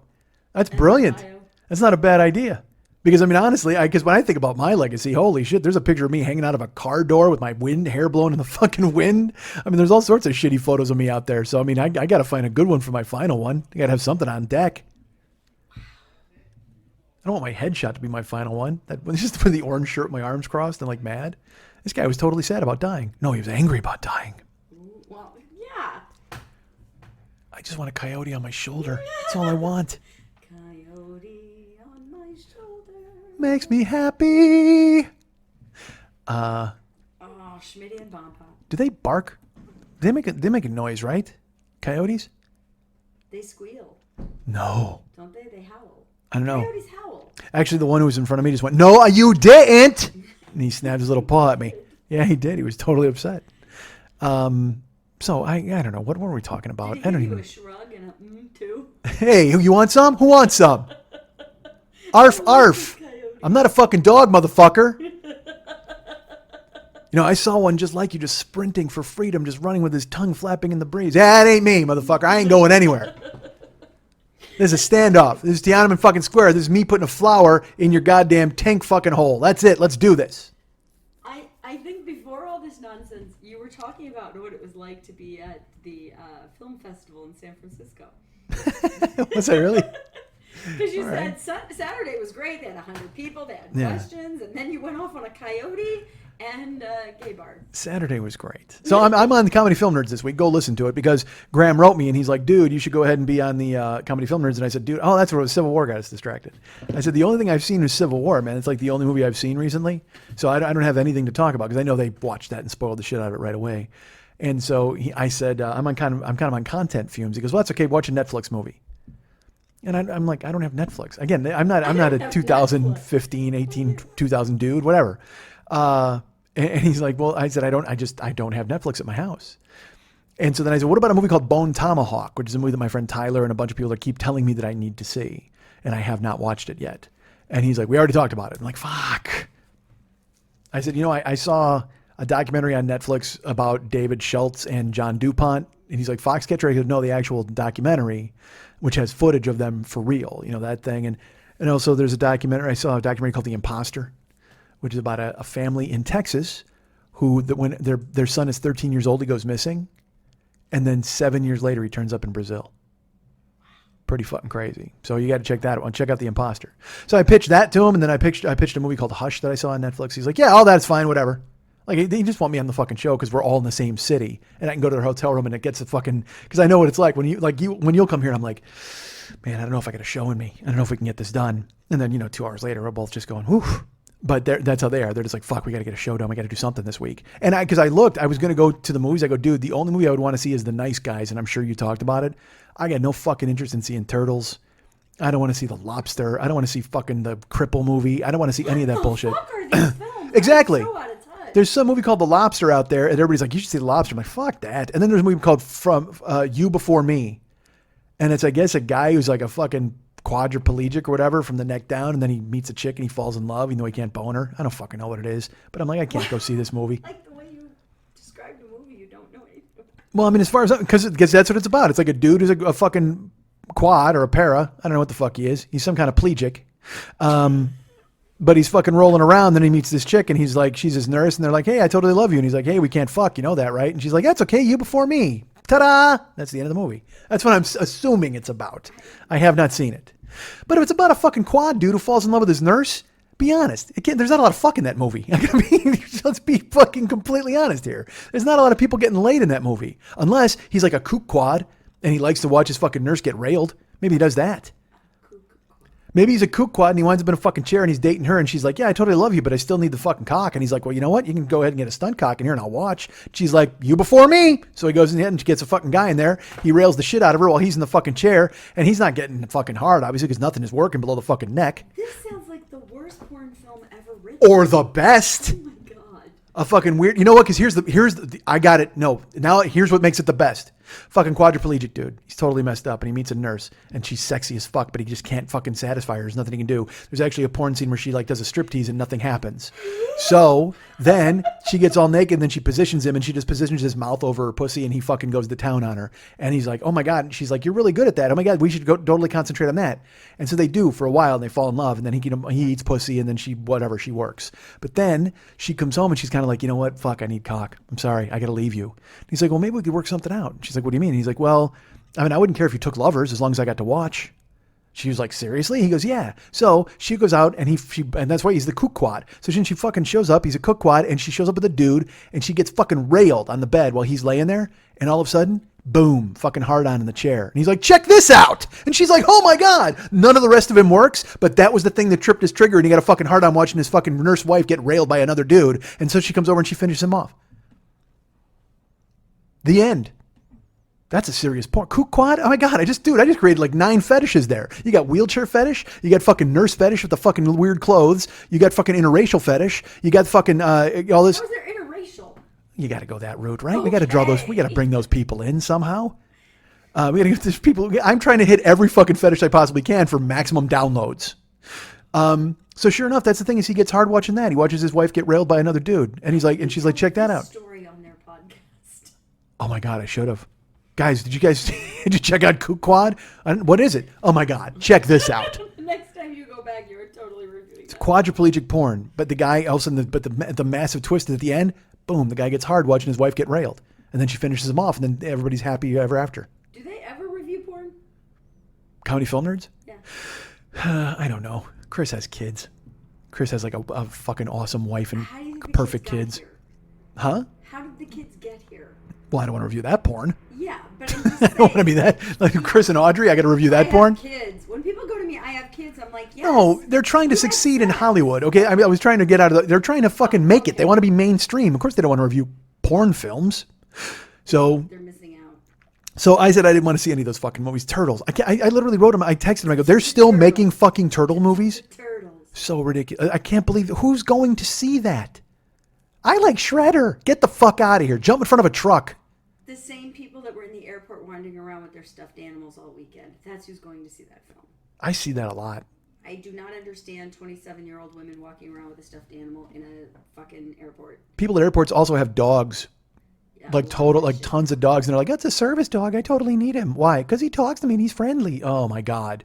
Now look, if you have a service coyote, I'm on board. Oh my God. So it's Schmitty and the service coyote. We need a name for him. Welby. No, it's Mom Pop. Marcus. No. Clooney. Clooney Coyote? Clooney Coyote. That's not a bad name. He's a good looking coyote. Oh my God, you should have seen him. Forget about it. Maybe we go with Kook Coyote. So anyway, The Coyote's in a chair, right? And he can't fucking get it up. how was San Francisco? So I'm heading up there. So they want me to do the fucking show, right? So I'm like, all right, I don't know what I can't watch a turtle movie. I cannot. I would rather watch real turtles and talk about that for an hour. I swear to God. I would watch them walking, literally, I would watch turtles walk out of the Turtles movie. That would be much more exciting. It would also be about 2 hours long. Fuck yes. So I said, I don't know what to do here. And so then I'm driving up on Monday, and he texts me while I'm driving. He goes, hey, what time you getting here? I said, well, I'm actually getting here because he thought I was coming just for the Tuesday thing. I go, no, I'm actually coming up Monday. He said, well, here's the thing. I'm going to 2 documentaries tonight. I can get you into both. If you want to come to those, we can talk about them on the show. I was like, that is fucking brilliant. That's a genius idea. I don't have to pay for fucking anything then. It's perfect. So, because when doing a review show, best thing you can do is have a free movie. Well, for me it is. Dude, if I got to pay $15 to go watch the Turtles just to talk about it with my stupid friends, get the fuck out of here. You know what? That was half the Turtles box office. Assholes who had to talk about it on a podcast. I think it made $30 million. $15 million of that was people who had to pay to see it so they could talk about it on the podcast on the fucking weekend. Get the fuck out of here. That's the only thing keeping the Turtles in business at this point. Idiots who want to tear it apart on the internet. I saw this movie. I hate watched it. Yeah, but you paid them $15 fucking, you dumb fuck. Way to go, numbskull. I'd rather watch Kook Quad.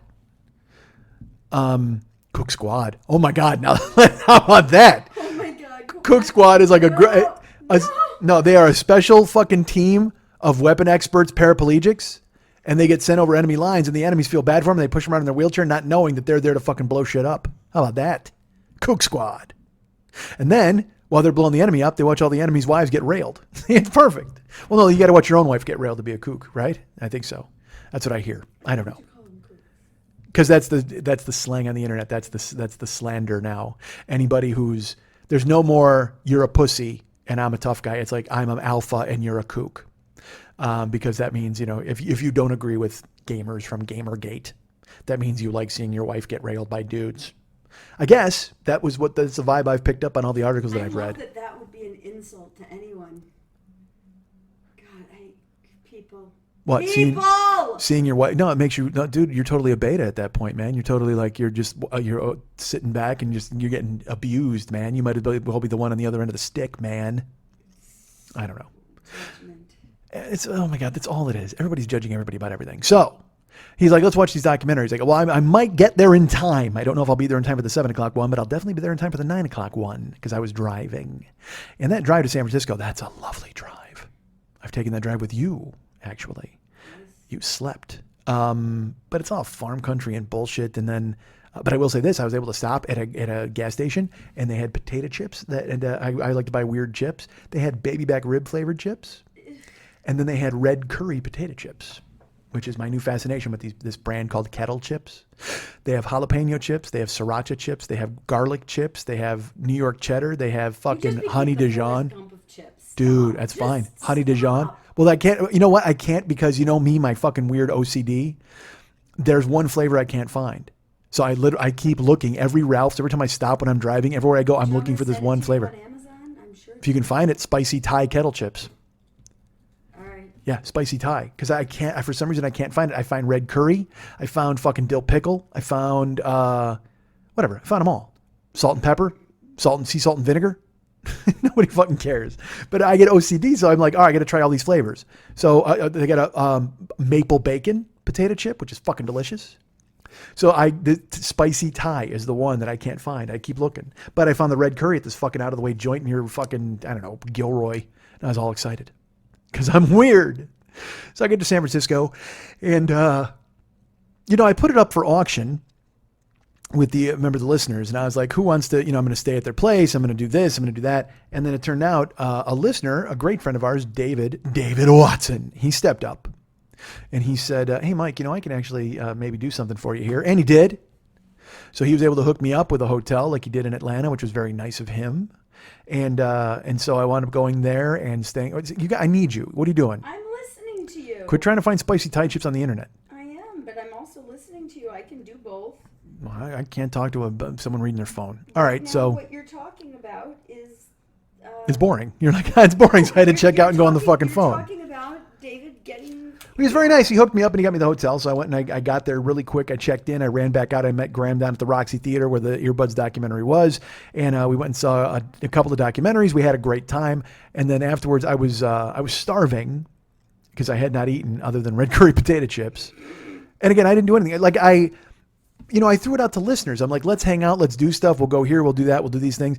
And everybody's like, yeah, that sounds like a good idea. And then I'm like, okay, I'll be here then. And they're like, nah, none of this sounds like a good idea at all. Like nobody could see me and nobody could hang out and nobody could do anything. And I just didn't hear from anybody. So Because they were available on Saturday, but not on Tuesday. that's exactly it. By switching it, I kind of gummed up the works because these guys were like, you can stay with us. You can stay with us. And then once I switched to Tuesday, they were like, everybody's like, dude, I got a housekeeper who totally sleeps in that room. And, I'm sorry, you can't be here Tuesday during the day. And everybody had a fucking rule, which I totally get. I mean, it's their fucking houses. But luckily enough, David stepped up and I was able to find lodging elsewhere. But then, I just wanted to hang out. And people were like, hey, man, as soon as I know what's going on, I'll let you know. And I never heard back from them. And I'm just like, I'm important to these people on Thursdays, not so much Friday through Wednesday. They just don't care. And it's my own fault because I throw myself out there. I'm like, hey, who would want to hang out with me? I'm sure somebody wants to hang out with me, right? I mean, but in the past, people have paid for the privilege to hang out with me, for fuck's sake. They have. And we put this up there where people were donating and they were like, oh my God, I'll pay for your gas money. I'll totally chip in. And then tumbleweeds. Totally nobody fucking wanted to hang out. Nobody wanted to do anything in San Francisco. And I didn't do anything. Did you post it on the post and head it up in here and who's doing this? I wrote them privately, people who wrote me, and I said, hey, I'll be there on Monday now, and I'm not doing anything Monday. I might want to go to the baseball game. Maybe we'll do that. Maybe I can go to lunch on Tuesday, whatever's up. And everyone turned you down? Not turned me down. Like they didn't get back. They literally never answered me. Some people never answered me. Some people were like, yeah, as soon as I know, I'll get hold of you. And I heard nothing from anybody. So what I did after I fucking bailed? I went and got a burrito. That's what I did. I went and got a late night burrito and went back to my fucking room. That was it. That was all I did on Monday. And then Tuesday I got up. I went and did the Comedy Film Nerds. Did you hit the documentary then or not? Oh yeah, we saw it. I'm not going to talk about it on here because I talk about it on Comedy Film Nerds. We go into full on detail. We saw a movie called El Chivo. Oh, okay. At 7:00, which is about a runner, a long distance ultra marathon runner. And then we watched a documentary called The Dwarvenaut, which is about Dungeons and Dragons and Kickstarter. And and so we talked about it on go listen to Comedy Film Nerds and you hear my opinions about these films and talk about it with Chris and Graham, and we had a great time. So that's what I did Tuesday. I saw the documentaries. I went and got a burrito. I woke up Monday or Tuesday. I went and got complimentary breakfast downstairs, which was nice. I took it on the patio. And then I felt, man, I love doing that. I just do. I just feel like I'm a performer. I feel like I'm in show business again. You know what I mean? I drove up to San Francisco for 2 days to do a film festival, and fucking I had an omelet on the fucking patio and outside looking at palm trees. I mean, just like, God damn it, this is. It does not take much to make me happy in that realm. You know what I mean? It just being in my hotel and going to get a burrito that night and I went on the internet. Like literally, that's all I did. I went home. I went and answered some emails and did some stuff and read some hockey. I mean, I got to fuck off in a hotel room and have a giant burrito that was bigger than my leg. It was fucking ridiculous. I ate a third of it. And then I literally brought it home the next day and I ate it over the next 3 days. Here's what I've been doing. Here's my strategy. I've been buying a burrito, like a breakfast burrito from my joint up here. Not the good joint, but a good joint, but not the one I like to go to. But I'll buy a breakfast burrito. Here's what I get, folks. I get a al pastor breakfast burrito with a honey chipotle salsa and extra egg. And they have a deal between 10 and 11. Breakfast burritos are $4. So, I mean, if I can get there at that time, I'll totally get a breakfast burrito and then it goes in my fridge and I eat it over the course of 3 days. I'll chop off a chunk and I'll put it in a bowl of rice and I'll make like my own little rice bowl of breakfast. Ha! So, tell me about the screening. Sounds like you want to hear more about the burrito bowl. I want to hear about the screening and the Q&A. So then I go Tuesday and I get up, I do the recording with them, and then I go back to my room. And I wanted to sleep, like, cause I had been up late on the internet fucking around in the hotel room, and then got up to go record with them early, made it to their place, and then I got back to the room and I go, I'm gonna get some sleep probably, and then I just couldn't. I didn't actually. I should have laid down because because they had a bed, which is why I should have taken full advantage of it because I'm not in a bed often enough. Yeah. And it was a good bed and it had like nice down pillows and a big down comforter. And I was like, oh man, I totally should just sleep. But it just felt stupid to drive up there and sleep, all day. So Instead, I stayed up in my room and was on the internet. You know, I literally never turned the TV on in the whole 2 days. So why are you grabbing your tits? You all right? Yeah, I'm fine. You having a heart attack? No, I'm wearing a bullet bra, Uh-huh. and so they sit different. And I literally went, why is my boob right there? Yeah, I saw it. It was like you just my boob forearmed moved. yourself and then you started grabbing around. Yeah, because normally they're like this, but they're like this right now. So it was just weird. I was like, why did I hit my boob with my arm? Sorry. It's okay. I was a little distracting. I'm not going to lie to you. So I hung out in the room, and then I went to the screening. So I'll tell you, I timed it. I was like, I might hang out after, or I might hang out before. Like, I'm not sure what's going to happen here, but the screening's at 7:15. So by the time that's over and the Q&A is over, I can probably get on the road by 10:30, 11 o'clock, and it's a 5-hour ride. So I'll be home by like 3. And you and I were recording early the next morning. So I said, that's fine. I can make that work. So I go to record Comedy Film Nerds podcast, and he's like, all right, we'll see you tonight at 9. I said, what's at 9? He goes, the screening's at 9:15 at the theater. I said, no, it's at 7:15. He goes, nope, it's at 9:15.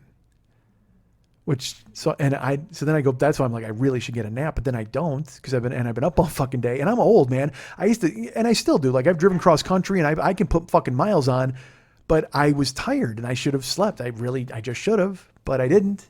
So then our friend Kilt Bill was in town, and he and I went to dinner at some fucking place called, you know, I Googled like best places in San Francisco for where to go, and it was Watts Burger or something. I don't know, some burger joint. Man, what a fucking disappointment. Like I bought because I got a fried chicken burrito, which is my own mistake in a burger joint. Yeah, it was stupid. Yeah. But fried chicken burrito, how often do you get that? And they're supposedly known for their chicken too. It was just a fucking mess. They put too many beans in it, and he had a burger. He got a fucking house burger with like Frito pie on it. And again, they put too many beans on it. It was a mess. But we hung out, had dinner, and then we went over to the fucking screening. And they had a really good crowd. It was in the smaller theater. It was in the big theater. They had over 100 people on Saturday. Well, in the smaller theater, they had probably 45 people in a 60-seat theater. So it was good. And then they showed Earbuds, which is, you know, it's, if you get a chance to see it, please see it. I think it's going to be at Podcast Movement in Chicago, and they may be showing it again at the LA Podfest this year. I don't know, but it was on. It was great. I'm in it. And then it ended, and then we went for the Q&A, and he called me to the front of the room, which was awkward. And then the three of us are standing there, and you know, the screening ends at like 11 or 11:15. Yeah. And we get 4 questions, 3 of which are asked by people who worked on Earbuds, who came up to see the movie. And one person who's essentially like, yeah, so podcasting, that's weird, huh? You know, like literally that was the question. And then even Graham even said, he goes, does anybody have a question for Mike? He drove all the way up from Los Angeles. If anybody has a question for him, nothing, nobody. I was not asked one question during the Q&A. I laughed. I just stood there. I was like, yeah, of course. And then we were done. And we walked outside, and I said goodbye to Chris, and I said goodbye to Graham and his girlfriend. And then I was like, all right, I'm going to drive home. So I went to my hotel, packed up, hit the road, and I didn't get on the road until 12:40. And then by 3 a.m, I was falling asleep on the road, which is fucking crazy. That's not me, man. That's not me. But it is when you haven't had enough sleep.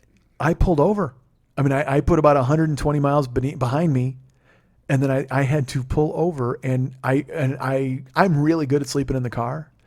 So I pulled off the road to this dark, no lights at all. It was like brutal. And I pulled as far off the shoulder as I could, and I just crashed. And I set my alarm for an hour. I slept 2 hours and 15 minutes. Don't you feel bad that you didn't just stay there and take a 3-hour sleep and get up and drive? Well, I had to be here to record. I know, but you still ended up pulling over. Right. But if I would have slept, if I would have gotten back to the room at 12 and slept until 3 and gotten up to drive, I would not have been back here till 8, but I would have hit all the morning traffic, like all of it. So I didn't want to deal with that. You know, coming into LA, I was like, forget it. But then I fell asleep and I wound up hitting it anyway. So, that was just, I got back in there, I got here by 9. I wound up leaving there at like 5:15 or 5:30. But it was fine. The screening was great. It was uneventful. Literally, I didn't go out with anybody. I didn't see anybody except Bill. Bill was great. You know, he comes to the teas and stuff. Awesome. Yeah. So he and I hung out. But other than that, man, I didn't see anybody. I didn't hear from anybody, and just did that. And then got home and then recorded with you. So that's what San Francisco was like. But I'm certainly glad you asked, because God knows it was important for me to bring that nugget of knowledge to everybody. Hey, I had a burrito when I sat in my hotel room. The fucking end. Well, I was going to ask you last week, but we got derailed by Jell-O. Well, when you had as boring of 2 days as I had in San Francisco, you need to put your dick in the Jell-O to save the fucking show.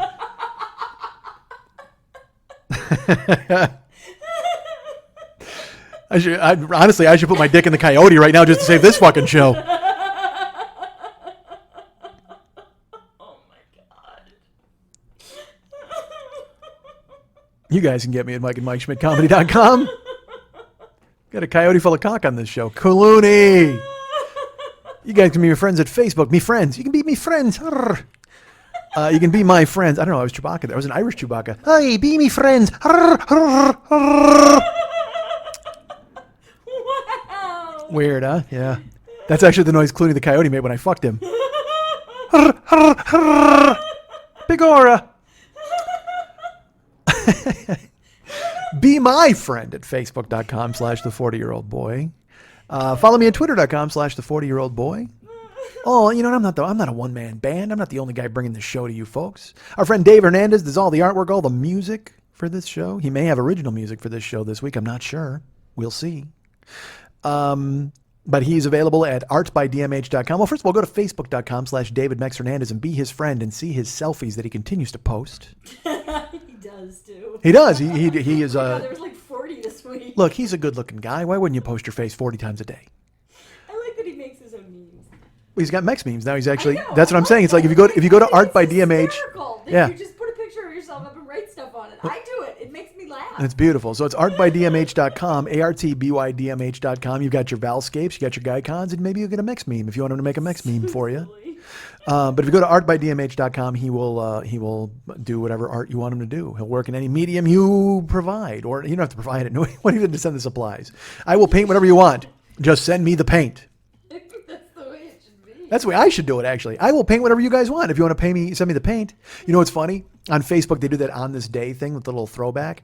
And a couple of days ago, it was the show where I drew the picture because I think Dave was sick. So I had to draw, and I drew a stick figure me and a stick figure you, and you had giant boobs. And I have to be honest with you, I love it so much. I love it because I drew me with a little guy in a chair, and he's got a red shirt and blue pants, and he's going rawr rawr rawr. It's my favorite thing in the world. It looks like an 8-year-old drew it, but it's got the innocence of an 8-year-old, but it's also fun and cute. God damn, I love it. It's the best thing I've ever done in my life. Rawr rawr rawr.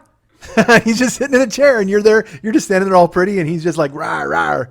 Fucking hysterical. And then, you know, when we put that up, we were like, we were going to have people bid on it because how fucking mercenary are we? Hey, paid for my gas to San Francisco. Hey, buy this picture I drew, this stick figure bullshit. And I think our friend Dave in Detroit said I would actually buy that. And so I have it. I literally have kept it in a plastic sleeve, thinking that it would be part of the next Kickstarter. Like I would actually put it up there and stuff. But I just came across it in my house the other day in its plastic case where it's like, you know, it's. Why don't we just frame it and hang it on your wall? I should probably do that too. Rawr. Rawr, rawr, rawr, rawr, rawr. That's awesome. All right. You're a good coyote. But this week, Clooney, no. So our friend Dave, however, he makes much better artwork than I do. And you can buy it. Go to artbydmh.com and he'll take care of you there. Our friend Ryan Dirks, who I heard from a couple of times this week. I owe you a couple of emails, Ryan. I will do that soon.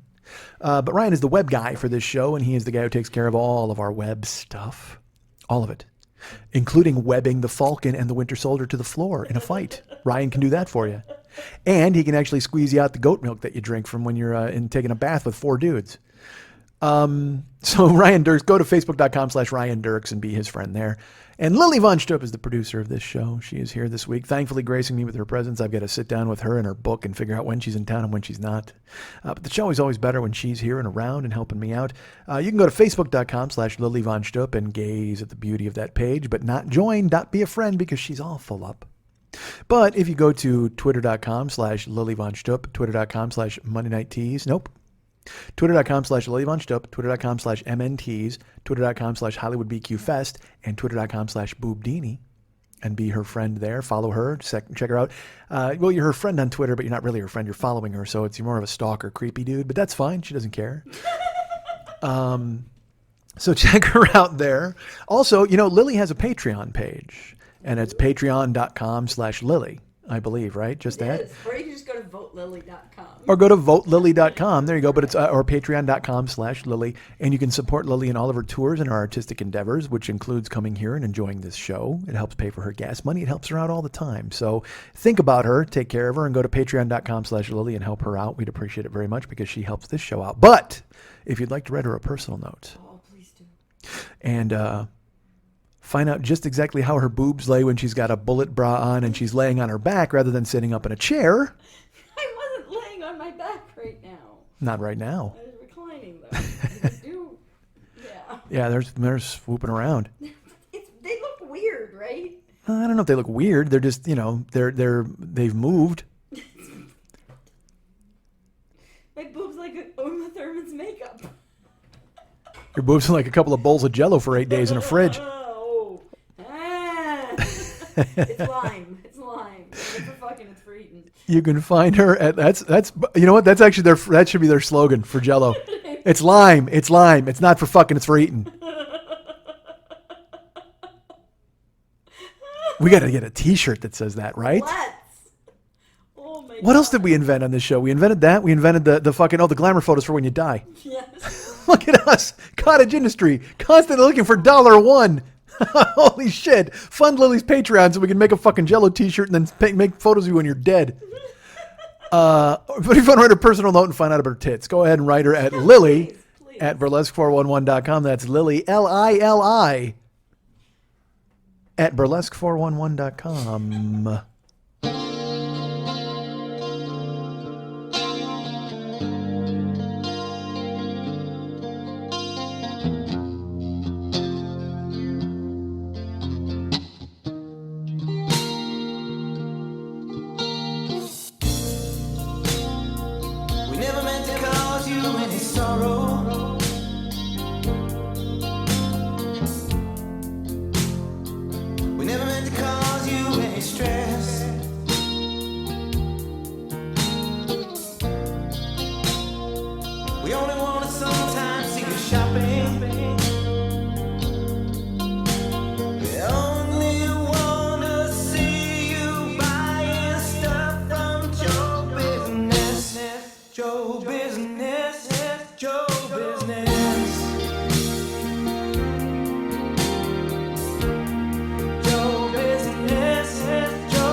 Want to remind you folks about the Monday Night Teas every Monday night at the 3 Clubs on Vine at Santa Monica.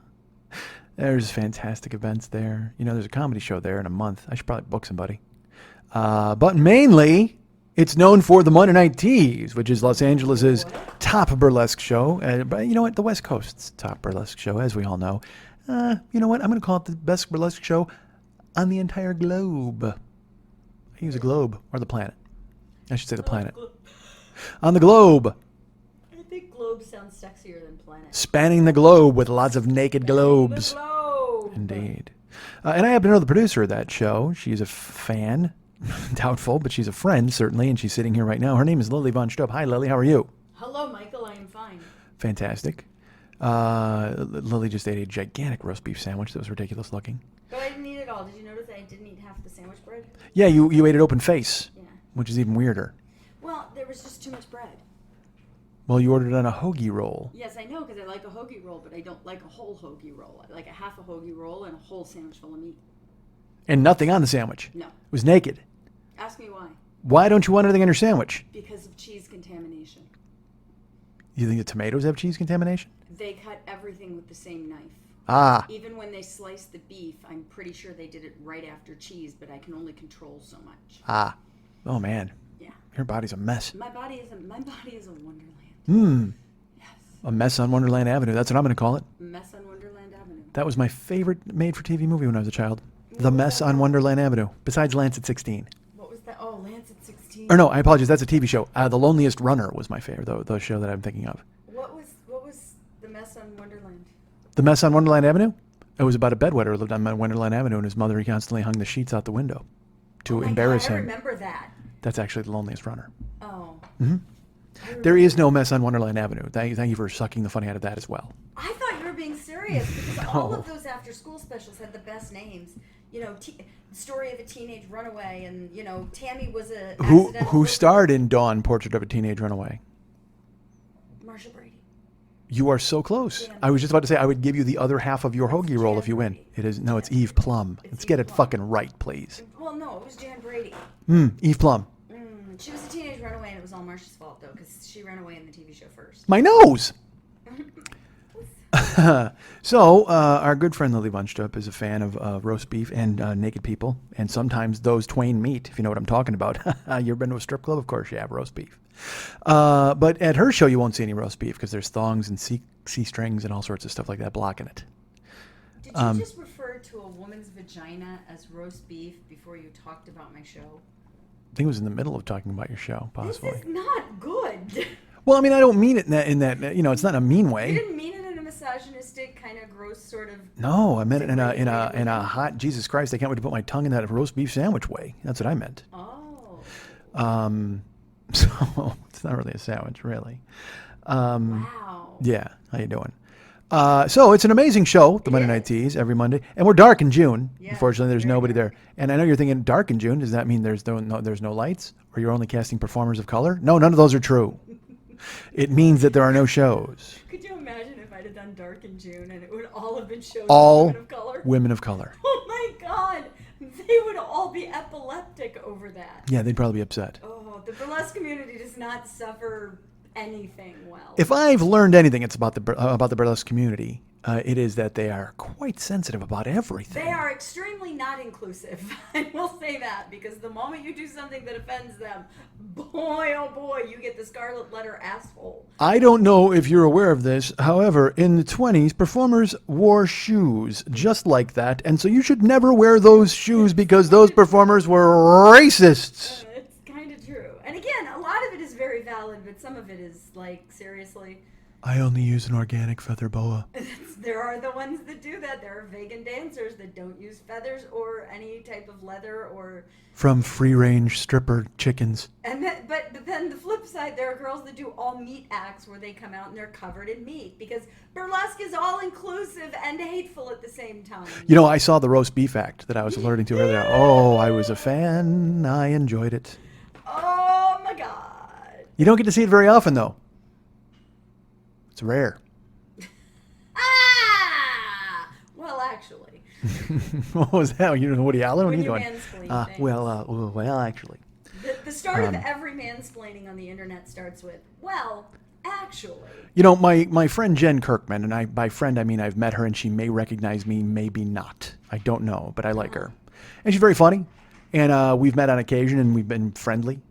On Twitter, she is besieged With mansplaining? by mansplaining and terrible men and awful people trying to say, "Oh no, you don't understand." And she's like, "Look, I don't." And it's either that or the white knights who ride to her defense. And the best part is she'll just go, "Hey, look, don't defend me. You guys talk to one another and leave me the fuck out of it. Like I got no interest in this." I say that too. I don't need your defending. Yeah. Not a damsel in distress, nor am I a feminist bitch. I am neither of those things. No. I'm just a person Yep, with an opinion. and a vagina. Well then, Vagina. Dun, da, da, da, da, da. I can sound just I like that. And a vagina. Da-da-da-da, I'm going to start saying it all the time. And a vagina. da-da-da-da. That's really You got to keep going. You got to do that. Ba-da-da-da-da-da-da. Ah. That's what my vagina sounds like. It makes that noise. Kind of does. Anyway, we're dark all of June. So I've heard. No. The darker the show, the sweeter the juice, from what I understand. But Yes. when will this show go up? This show goes up on Thursday morning. Oh, well, you will have missed me in Seattle last night. Oh, but you're there the whole weekend, right? Yeah, but I'm only performing on Wednesday. What? Yeah, sorry. But you can catch me back in San Francisco on Monday the 27th, I think it is. Of June? Yeah, I'll be back in San Francisco. I killed in San Francisco last week. Oh, good. It went well? Not that way. Killed in a good way. Good. It went great? It went fantastic. Had a great time. The audience was wonderful. Sold some merch. Sweet. It was really great. Hubba Hubba review is awesome. And now you'll be back there at the end of the month. Yeah, I'm up there for Monday Night Hubba. And you were at Seattle last night. I'm sure that was a fantastic show. I'm sure it was. Nice. It went very well. I think so. Mhm. I'm going to have a wonderful time in Seattle. Are there other things scheduled? There's some other stuff, but I don't know it off the top of my head right now. All right. But you can always find out what's happening with me by following me on Twitter. Whatever. You can follow her at all of those Twitter addresses I gave you. If you go to facebook.com/Monday Night Teas, you'll find out about who's coming to the teas in July. You have a thing? July 18th, Erotic Titty. We're bringing back the Prince show. July 18th is the Prince show. Erotic Titty will be at the Monday Night Teas. Come and check it out, please. It's going to be... It's going to be awesome. Well, sure. Go ahead and get those tickets now. If you go to facebook.com/Monday Night Teas, you'll see all of the upcoming shows. Go to brownpapertickets.com and put in Monday Night Teas or Lily Von Stupp, and you'll be able to get tickets there. Tickets are available for you to purchase and bring to the show and then hand over to Lily, and then she will show you a seat. Yes? Doesn't something else happen on July 18th? July 18th? No. Isn't that 2020? Yeah. Or is that August 18th? No, July 18th is 2020. July 18th is 2020. Come see me and TBD and to be announced. They're going to be great, and I'll do the best I can to hold it down. Me and TBD. Yeah, to be determined. Send us requests if you want us to book people. What, for comedians? Yeah. Yeah, it's always a good one. Comedians and tell them that they should contact Mike. Hey, book Maria Bamford. Oh, yeah, the woman with the hit television show. I'm sure she'll come in and do my shitty bar on a Monday night at 7. It's a wonderful show. Well, she's I got lucky with like Jackie Cation because she's a machine. Like she'll do sets anywhere. She'll play a phone booth if you promise to call. You know what I mean? That's her Do you know deal.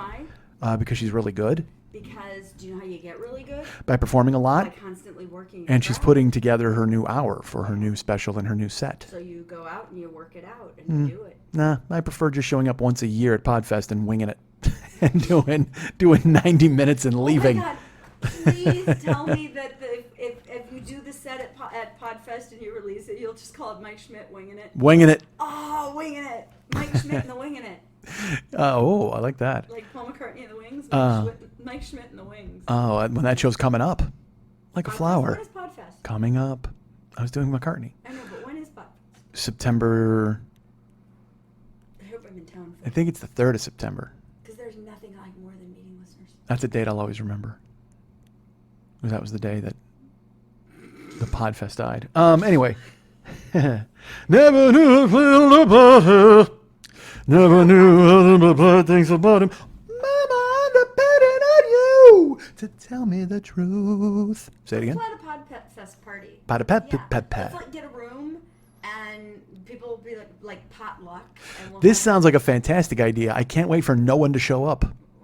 I went to San Francisco. I went to San Francisco last week and wound up standing on a street corner waiting for a burrito by myself at 11 o'clock. 11:30. San Francisco has that effect on people. I was alone too. Yeah. I was alone in a sex club. Alone in a sex club? I stayed at a sex club. Well, the good news about that is there's not a lot of no going around. I know. You don't have to toss that word out I there. roofied myself. I was so sad. Oh, nice. Woke up with one hand in your mouth, one hand in your pants. It was very awful. That was quite a bit.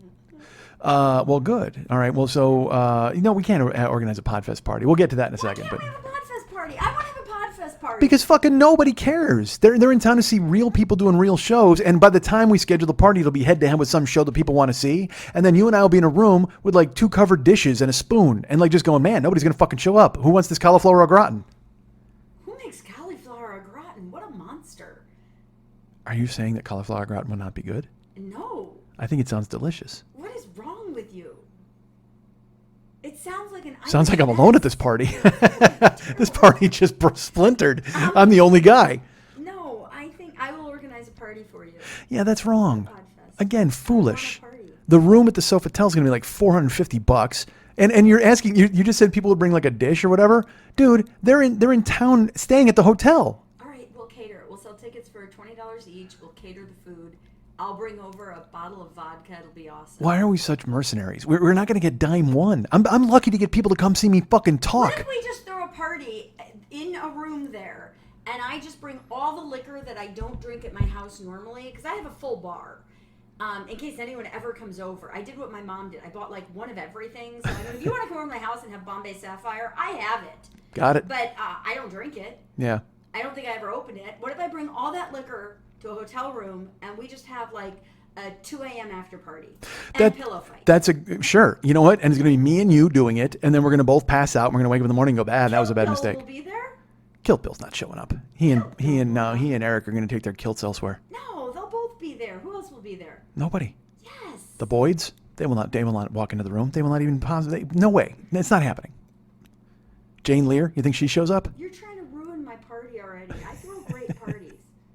Well, I think this sounds fun. It's just I don't want to book it and then it turns into a zero. That's the whole problem. You know what I mean? It's like Should we have make these you grandiose RSVP ideas. to have it free? Now, who gives a fuck if it's an RSVP? Nobody's coming. It doesn't. I mean, I love this idea. Remember, I was going to do a show in a fucking room. I was all excited about that. But I mean, I just don't see it happening. And you're very nice to say so. But I just. think we should do it. I think if we build it, they will come. All right, listen out there. If you think that's a good idea, tell us. I'm not saying we're going to do it. Oh, really? Okay. I'll just forward every fucking thing to you. No, seriously, tell us. I threw a really great party. Even if I blocked you on Facebook, you're allowed to come. Oh, all right. Well, Jesus Christ. There's no room in the room for that. There's going to be so many fucking people. So there you go. If you think that's a good idea, then tell us. And if it's not, then tell us. And I mean, but honestly, we're not charging anybody. Nobody's fucking coming. It's no big I deal. was going to charge like, I don't know, $10 for food. We'll just order a bunch of pizzas? Well, I would have gone a little cooler. Whoa, what if I go slow cooker? What if I make that stew I talked about? Jell-O! Let's make that stew in Jell-O. Holy fuck. Now we got a party. Now I'm in. Hold on. Things are changing. The stew I talked about and the Jell-O. My God, look at us. Could you imagine if people showed up, they walked in the room, and there's nothing but Jell-O? Just fucking bowls of Jell-O everywhere. and a slow cooker with stew in What kind it. of party is this? Yeah, that's right. You know what kind of party it is. It's a goddamn laundry room party. Let's get bare ass and sit on the cement and have some fun. All right. I think a party is a good idea. Well, we'll see if anybody has any sort of traction for it. But right now I'm going to err on the side of caution and say no party. But if people go, hey, dude, that's cool. Let's have a party. Because again, $400 at the sofa table. here's the deal. All right, if we got a room and we got a party, and we said we had a big after party, yay. And then like Doug Benson was in the lobby just talking to somebody, people would go to the lobby. I mean, We nobody, invite Doug Benson to the party. he ain't coming to our fucking party. Oh my God. Nobody's You coming don't to our know what parties. my parties are like. Yes, your parties. That's right. Well, good. I'll tell you what. You throw a party. You invite everybody. I will slink out the door. I won't have to be there. It'll be good. Me cracking my knuckles on the microphone. That's what it's come to. Fine. No, again, let's take a vote. We'll see what people say. No, let's not take a vote. Let's throw a party and invite people. That's Fine, throw a party and invite people, and it'll be me and you drinking highballs and watching fucking hotel television. I mean it. You pretend like there's going to be some after huge... the whole car chase thing we did today, I don't mind just you and me in a hotel room laughing. You think there's going to be I a know groundswell. there'll be a lot of potato chips. Oh, my God, there certainly will. And roast beef. Chips and beef. How many potato chips? How many different flavors did we buy today? 4? No, there was more than that. No, we bought Buffalo Blue. We bought Carolina Barbecue. We bought Backyard Barbecue. We bought New York Cheddar. That's the 4. And we had salt and pepper in the car. Salt and pepper in the car. That's right. And I almost bought Honey Dijon, and I almost bought the other one. I'm obsessed with these I chips. was dying laughing though. I was like, Obsessed. seriously, how many flavors of potato chips? All. Literally, I am gonna call Kettle and I'm gonna see if they will sponsor the room party. Oh. And every day and we'll finally get. You know what? your I will tell you knowledge. this. That might not be a bad fucking idea, and here's why. Because we went to their Twitter feed to fuck around to see if they had that Thai spice, and someone was like, "Oh my God, I don't have any chips," and they were like, "DM us. We can take care of that." Like they're reaching out to people who don't have chips or want chips or whatever. And people are like, "Oh my God, my kettle chips! I can't even open them." And they're like, "DM us. Maybe we'll provide you with some chips." Like it's their deals. They're kind of spreading their brand. So maybe we approach them. You approach them and go, "You want to sponsor the 40-year-old boy show?"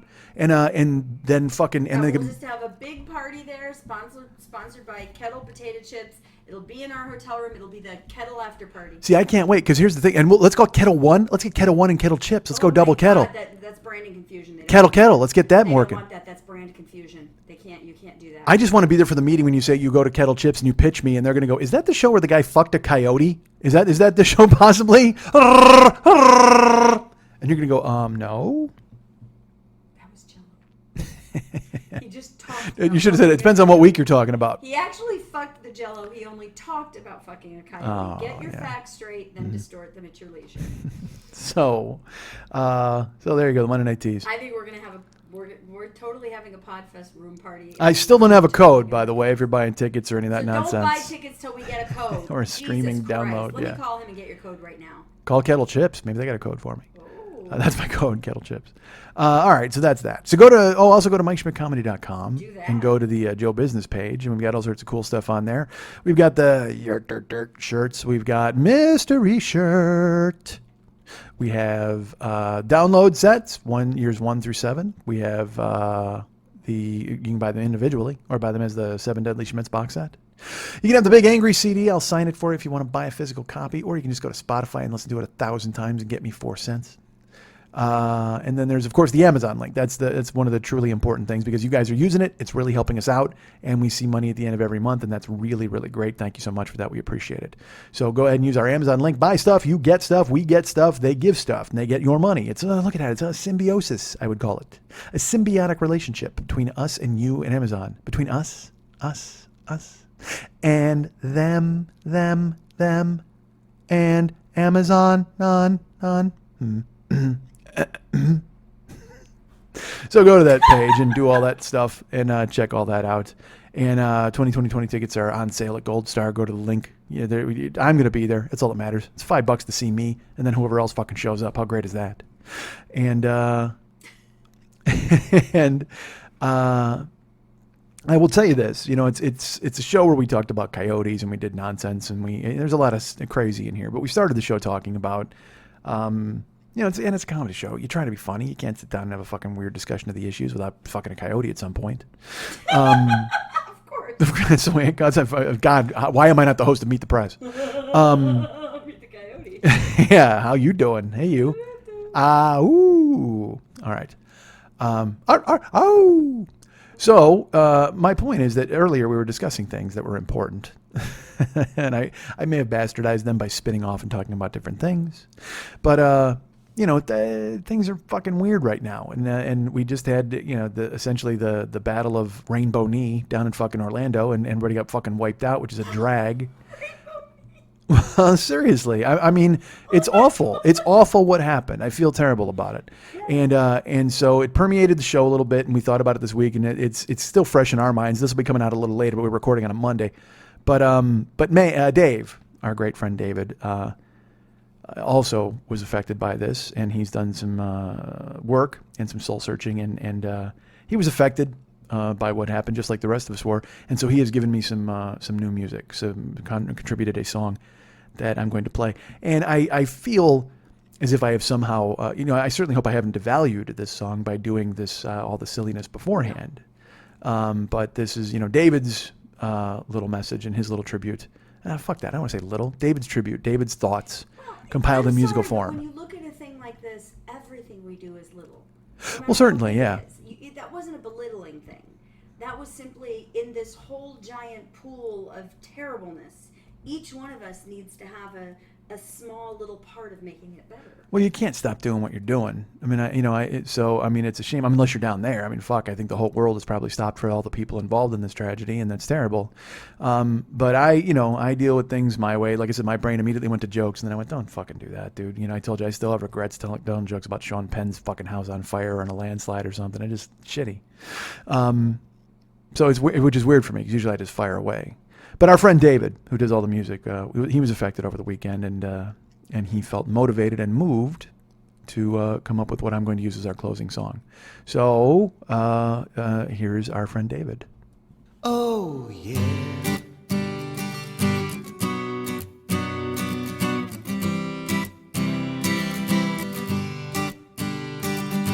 In these days of changing ways, so-called liberated days, a story comes to mind of a friend of mine. Georgia boy was gay, I guess, nothing more or nothing less, the kindest guy I ever knew. His mother's tears fell in vain. The afternoon George tried to explain that he needed love like all the rest. Pa said there must be a mistake. How could my son not be straight after all I've said and done for him?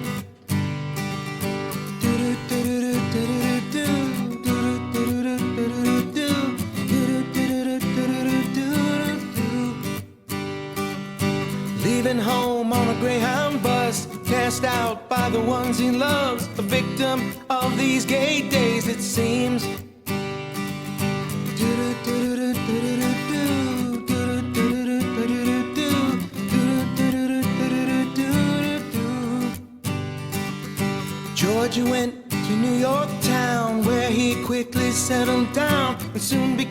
a toast to the Great White Way. Accepted by Manhattan's elite and all the places that were chic. No party was complete without George. Along the boulevards he cruised and all the old queens blew a fuse. Everybody loved Georgie boy.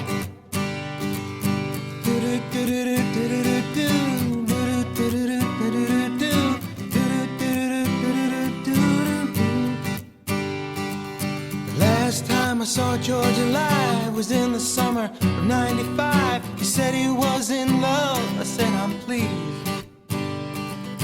George attended the opening night of another Broadway hype, but split before the final curtain fell. Deciding to take a shortcut home, arm in arm, they meant no wrong. A gentle breeze blew down Fifth Avenue.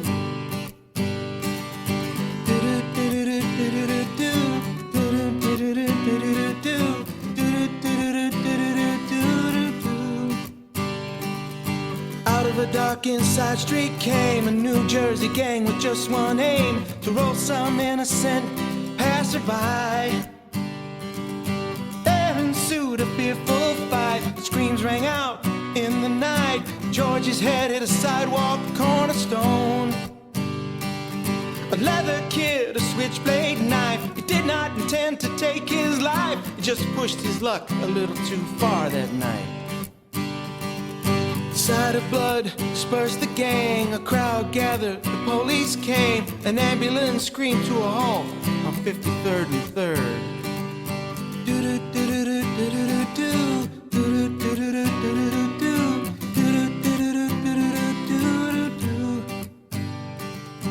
George's life ended there, but I ask who really cares. George once said to me, and I quote, he said, never wait or hesitate. Get in, kid, before it's too late. You may never get another chance. 'Cause youth's a mess, but it don't last.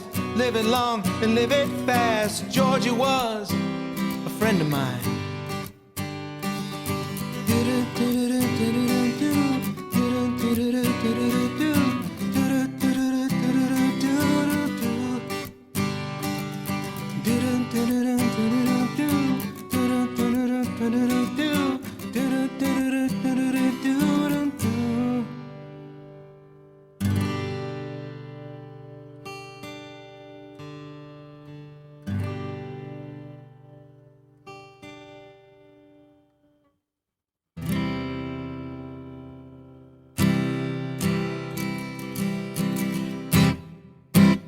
Oh, Georgie, stay.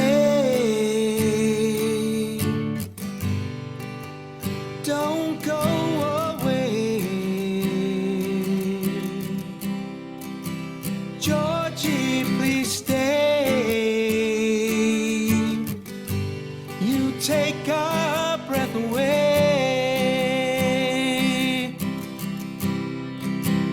Oh, Georgie, stay. Don't go away.